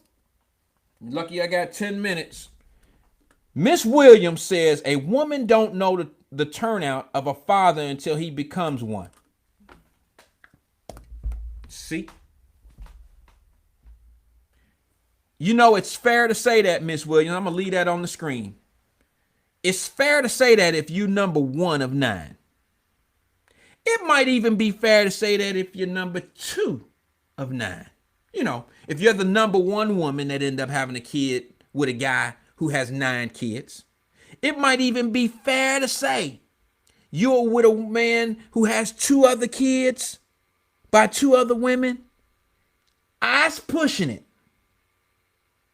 But if he's running a line, here's 2 ways you can think of that, sis. And I hate to say it because it's going to step on some toes. It's going to make some people feel like shit right now. And I don't mean to be insulting, but common sense. Common sense. It's only 2 reasons why a man has 3 kids or 4 kids on up with 2 or 3 different women. There's only 2 reasons. I'll give you ladies what you want to hear first. And that is, he's a no good, nothing ass motherfucker who don't do nothing but think of himself. He ain't shit. He's a deadbeat. There's your 1 reason. What do you think the other reason is? What do you think the other reason of why this man got 3 or 4 babies with 3 or 4 different women? I'll give you a little hint, and I'll say it real nicely. But I think if I say it, you'll get it even better just by me whispering it. If he got 4, 5 kids, 3, 4, 5 kids with 3, 4, 5 different women, then here's what he has a problem with outside of what I just told you. His definite, what you probably thinking. His other problem is he makes real bad selection in women. And now he got you. So what that tell you? He make bad decisions on women, and here your ass come. You're another bad decision that this man then made. I know. I know.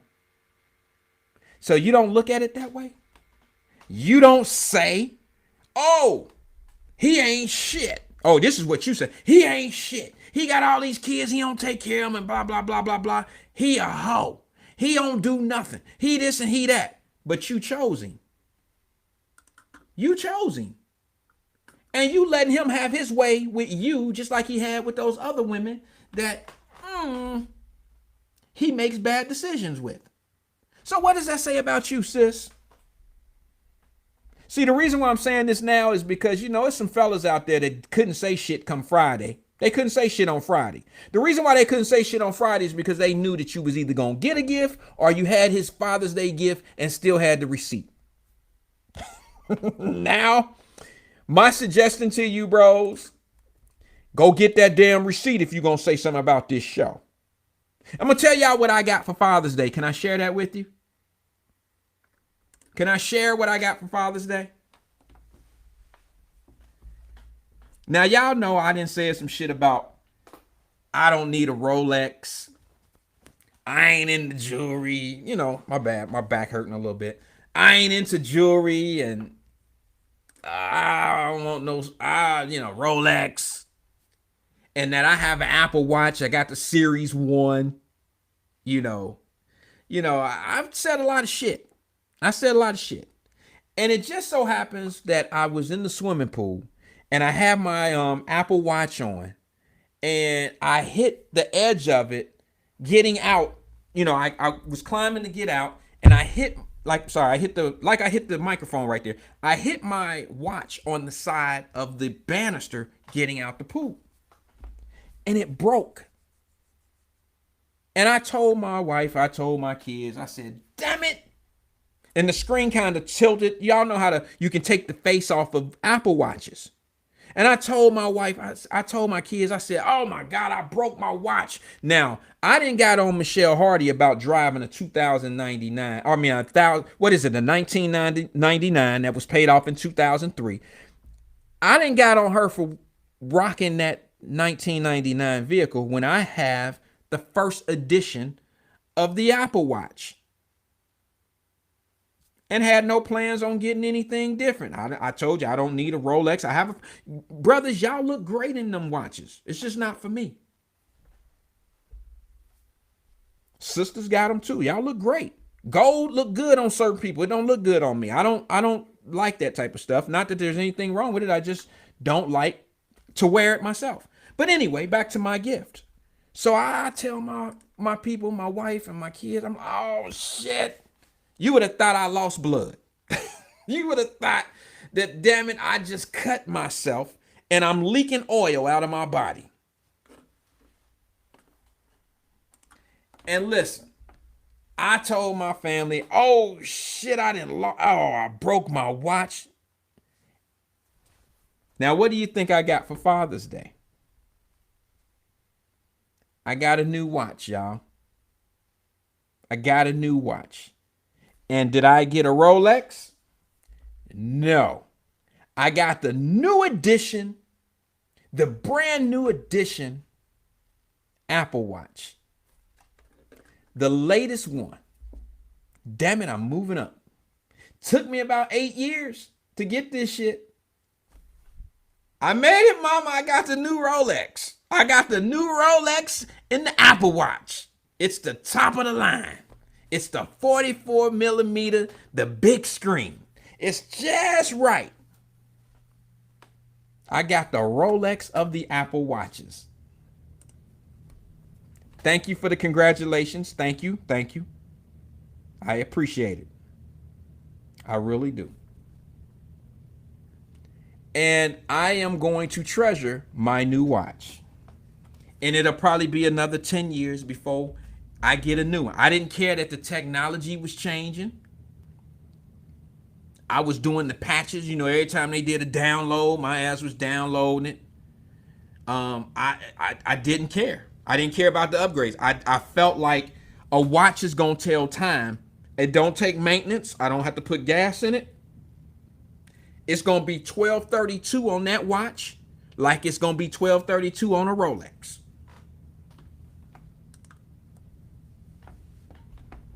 So I wish I would have wore it. But it's still in the box. And the reason why it's still in the box is because I want to try to get a few, somebody mentioned something about bands. The bands are nice. I'm going to go get a couple bands, different color bands. You know what I mean? Like, I like gray. Sometimes I wear a lot of gray and blue suits. So I want to get a couple things that's going to, kind of make it look like it's supposed to be there. I'm going to do the shit that I think is fly. I'm going to be that old man with this with a brand new watch. I'm going to love it. I'm going to love it. Oh, Michelle Hardy says, congratulations, but my Apple Watch was second edition. Well, I had the first one. It's over. I think I had that watch for 8-9 years now. And it took the screen to crack. And to be honest with you, hey, y'all, I just ain't had time to take my one that cracked. Shit, it just happened right before Father's Day. This shit happened like Wednesday or Thursday of last week. What was Father's Day? Sunday? Listen, I had already called Apple on how I need to get it fixed, and they told me several different places to take it to. I just ain't took it yet. Listen, here's the crazy thing. I told my kids, I said, I'm on set up to get this watch fixed. I'm gonna get it fixed. They said, why? I told them I'm gonna get my watch fixed after they gave me the new one. I said, but I'm still gonna get the other one fixed, because if I get in the swimming pool, see, they don't think like I think. They think, all right, well, you need to wear this one until the wheels fall off of it. I'm like, no. Did you see how I broke the last watch? I broke it getting out the swimming pool. So if I broke it getting out the swimming pool, why would I wear my brand new one in the swimming pool? This is the one I'm gonna wear in the swimming pool. I'm gonna wear the one that I broke. I'm gonna get it fixed. So if I'm working out, I'm in the gym, I'm doing some things, I can use that one. So if it breaks, it don't matter, and I'll wear my new one to some good shit. That's just how we do. I'm an OG. I don't care.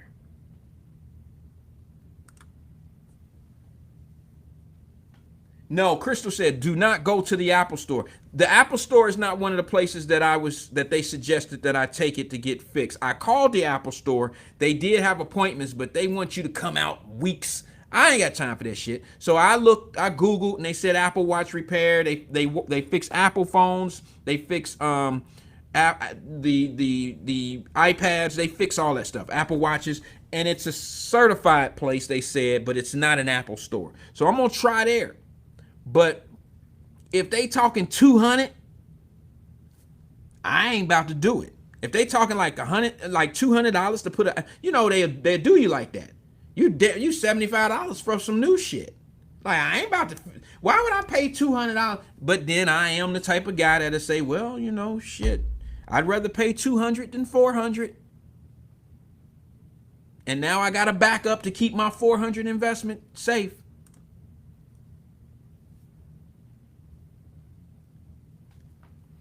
Miss Williams says, I know you work out a lot. Wipe the arm down after it holds a lot of moisture under the band. Okay, thank you. The only thing that you're wrong at, Miss Williams, I love you like a sister because you're married to my brother, right? Is I don't work out that much anymore. But I'll take the advice on what to do with the thing. I'm getting older.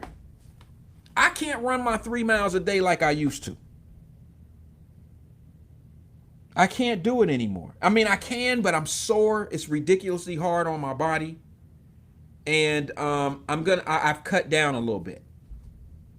I've cut down. That doesn't mean that I'm not going to be in shape. It just means that I'm cutting down on the strain on my body. And I think as you get older, some people push that and they think working out makes you stronger when in fact it weakens your body. It does. It can keep you strong, but staying physically fit takes a level of strain on your body. It really does. So I'm gonna stay toned versus trying to grow. So if I stay toned, that means I can run a half of what I normally run. So that'll keep my my system going, and I don't have to hey, listen, my days of running are pretty much numbered. I will never run 3 miles a day anymore. I'm probably down to my 1.5 mile per day. And let me be honest with you. If you can. In Cincinnati, there's no beaches. Okay, there's no sand. You can't find sand nowhere but Home Depot. But if you ever get on a vacation, you ever go on a vacation, make sure you take your shoes, take some jogging shoes. Because to jog on the beach is ridiculously hard to do, but it's great for your calves. It's great for your leg muscles. Okay? It's unbelievably good. I'm gonna release a couple pictures of me running at the beach. And it ain't gonna be no Baywatch shit. All right, it's just gonna be me having some fun at the beach, trying to get my little ride, my little roller, my jog in, and I got some of that. All right, I've been doing some video work. I've been trying to hook up. Plus, let me big up my brother that I grew up with, Itico Jordan, my bro. I didn't signed up to do some shit, and I'm kind of reconsidering. Wyatt-Live, y'all better not laugh at me, but I have signed up to be part of a 2022 calendar that will be released. I don't know if I really want to do this shit or not, because I gotta be careful because I know he gonna watch this probably. Them dudes in the gym pumping iron right now, and I ain't really doing all that shit. And this is true. I will be in a 2022 calendar. I think that might get me canceled. I think that might cancel me. I think people might really look at this shit and be like, he really think he about? I'm like, okay, what month am I? He said, what's your birthday month? I said, my birthday is in December. And I'm hoping I'm trying to think frames ahead. And he said, oh, December, nobody's in December. You can have December. And I'm like, yes, yes. Everybody knows it's cold in December.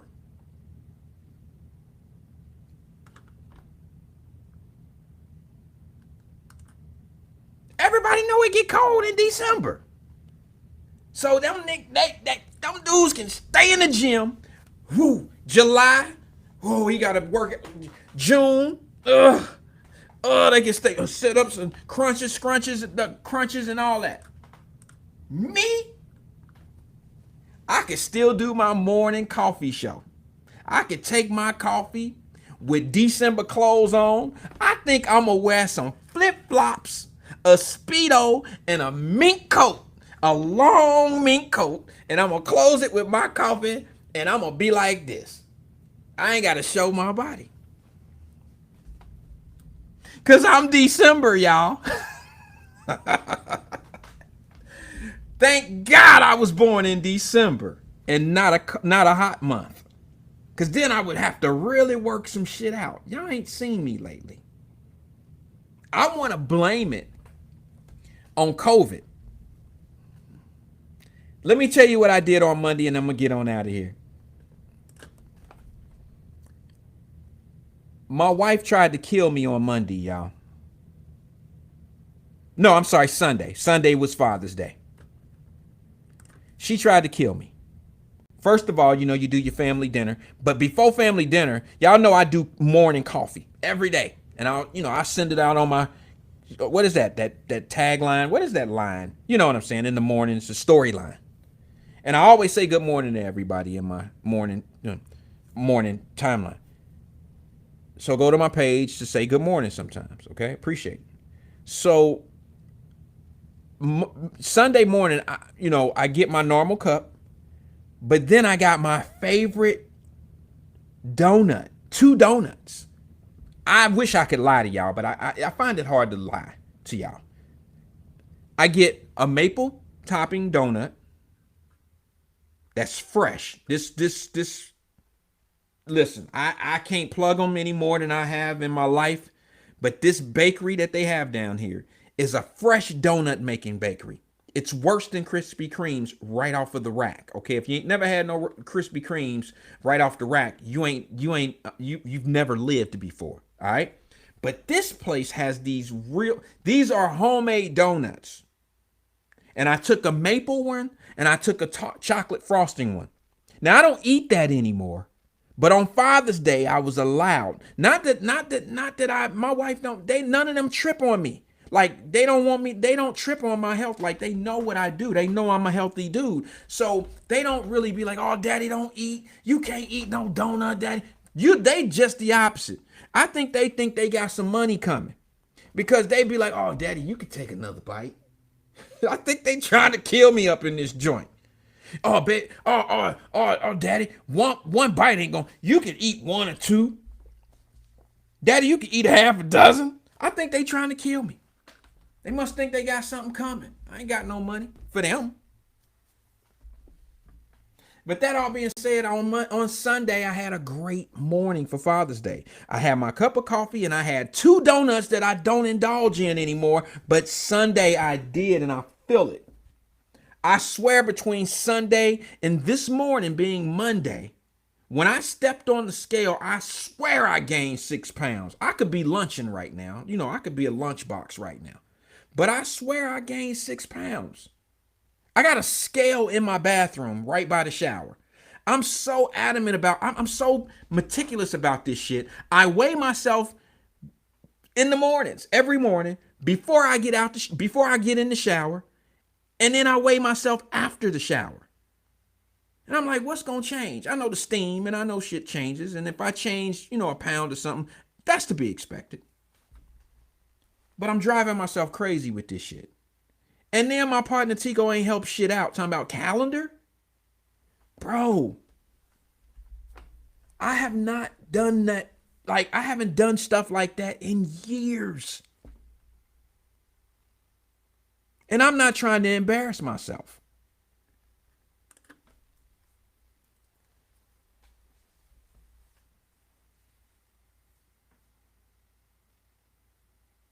I'm going to call his ass tomorrow and tell him, man, I don't know, man. Shit. I don't know. T? I don't know, dog. Y'all in the gym. I'm sitting back right now. I'm at the pool. I'm lounging. I'm trying to live my best life. And that, I don't know if being in a calendar is going to help me be in my best life right now. I don't know. Miss Williams said, I'm glad you had a wonderful Father's Day. Each great father deserves to be celebrated. Absolutely. Absolutely. Let me read this last one. Sabrina Calloway says that sugar will make you feel like you're heavier and bloated. And bloat you up. Pardon me. I'm sorry. Like I said, I have problems seeing this sometimes. You're right. And that's where I'm at. I'm in that space right now, y'all. I'm in that space where I kind of feel like, I don't know. I don't know. I'm not, I don't know if I want to do this or not. So I'm going to let y'all help me. Please send me a DM letting me know if you'd like to see me in that calendar. And I will definitely take that in consideration of being either positive, negative. I don't know. I don't know what I'm going to do. But as of now, I'm in it.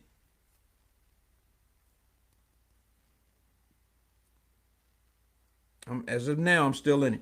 Hey, listen, ladies, do me a favor. Tell your nieces and tell your daughters, tell your sisters, stop posting dumb shit about men and how they deadbeats. It's a bad reflection on them. Okay? You the dumbass that start messing with that dude. And when y'all start talking about, well, he changed. No, he been the same baby mama ass dude that he was when he met you. Now, if you failed to do the research, if you failed to find out how many people are just like you in his life, that's on you. That ain't on him. He fooled you. Trick no good in most women's lives. But since you want to act like, oh, it's always the fella's fault, people that make up excuses for other people's actions, don't be mad when those people actions who you made excuses up for come back and burn you in the ass. Don't be mad because you defended that shit. And that's what's wrong with us right now. We defend so much dumbass behavior that we don't realize how dumb it is until it come up and bite us in the ass.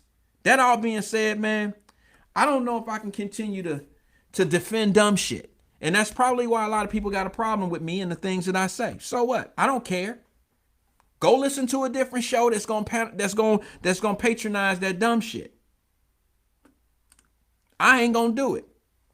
Brothers, We're going to work this shit out. But you'll never be able to work anything out. Listen, we're only as good as our leadership. When you got a weak foundation of leadership, chances are everything that come behind weak leadership is going to be weak right along with it. And y'all know that to be the truth. Everything about what we got going on right now is not all strength. It's not all strength, and I'm not going to sit here and pump fake that it is. And some of our weakest men, some of our weakest people are the people that think they keeping people down, keeping them strong by co-signing the shit they doing that's so wrong out here. And that's right. That's one thing that I will not find myself to do. Sorry. Wrong show, wrong beat, and we're not slaves to the rhythms over here. We keep shit 100, and if you're not 100, take your ass on to the other platforms. We cool. We'll go forward with a few more, and we'll keep this shit funky and driving. And it's the 5 p.m. show on Wyatt-Live, and I want to thank you for coming in. Thank you. There's plenty of places you could have been tonight. See you guys tomorrow, same time, 5 p.m. I think. What we doing, 5 o'clock? Are we doing 5 o'clock tomorrow? Let's do 5 o'clock tomorrow. I think, let me just look at this real fast. Let me make sure. Yeah. There it is. Wyatt-Live, drive home, 5 p.m. show. See you guys tomorrow. Ain't nothing going on but the rant. I'll holler at y'all. This is Wyatt. I'm out. Tomorrow, 5 o'clock. Woo!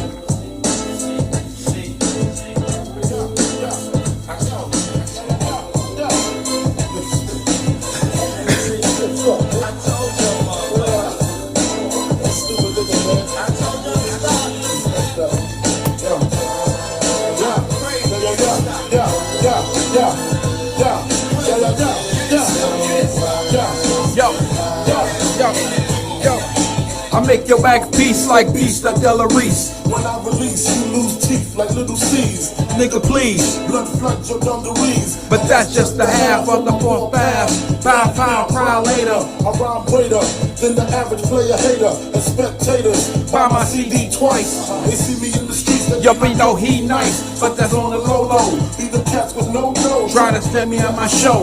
I pull out cold foes and go up in the clothes. Short change niggas, snort chain niggas. Extortion came quicker. Bought the range nigga. It still tickle me. I used to be as strong as Tickle B. to little C's. Tickle me. Now I play hard like my bills. Tickle B. The game sour like a pickle bee. Y'all know the rules. Move from BK to New Jerusalem. Think about all the flames we threw. Bitches We ran through. now the year's new. I lay my game flat. I want my spot back. Take 2. Motherfuckers mad cause I'm blue. Niggas envious. Too many niggas on my dick. Shit strenuous. When my men bust, you just move with such stamina. Slugs missed ya. I ain't mad at ya. We ain't mad at ya. Blood rushing, concussions ain't nothing. Catch cases, come out frontin', smoking something. See you tomorrow at 5. Bitch in the Benz bumping. I laced it with the basic. 6 TVs, the system. Knocking make shit. Face it, we hard to hit. Guard your shit before I stick you. Before you free up, wipe the pee up. Lift shots, woke your seat up. Go in the ashtray, spark the weed up. Long kiss.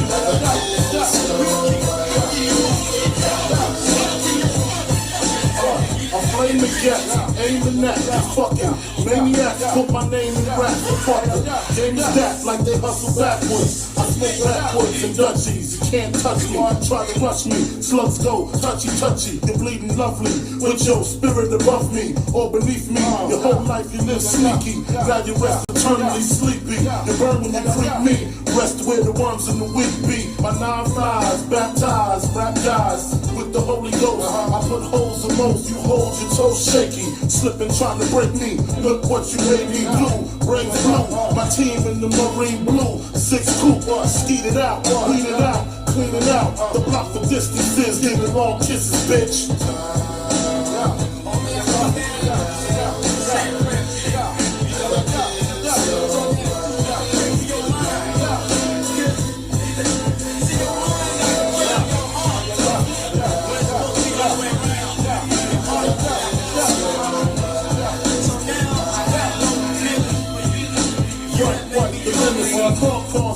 medicine, I got the lettuce in. You turn green like cucumber skin. Got the new Hummer in the summer when I was a newcomer then. Drugs and Mac 10s, hugs from fake friends. Make ends, they hate you. Be broke, girls won't date you. That's why I relate to.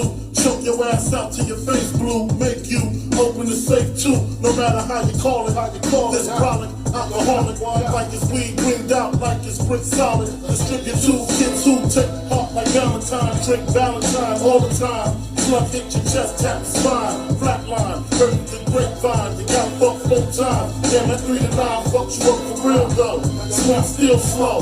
As for remorse, we feel low.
Yeah.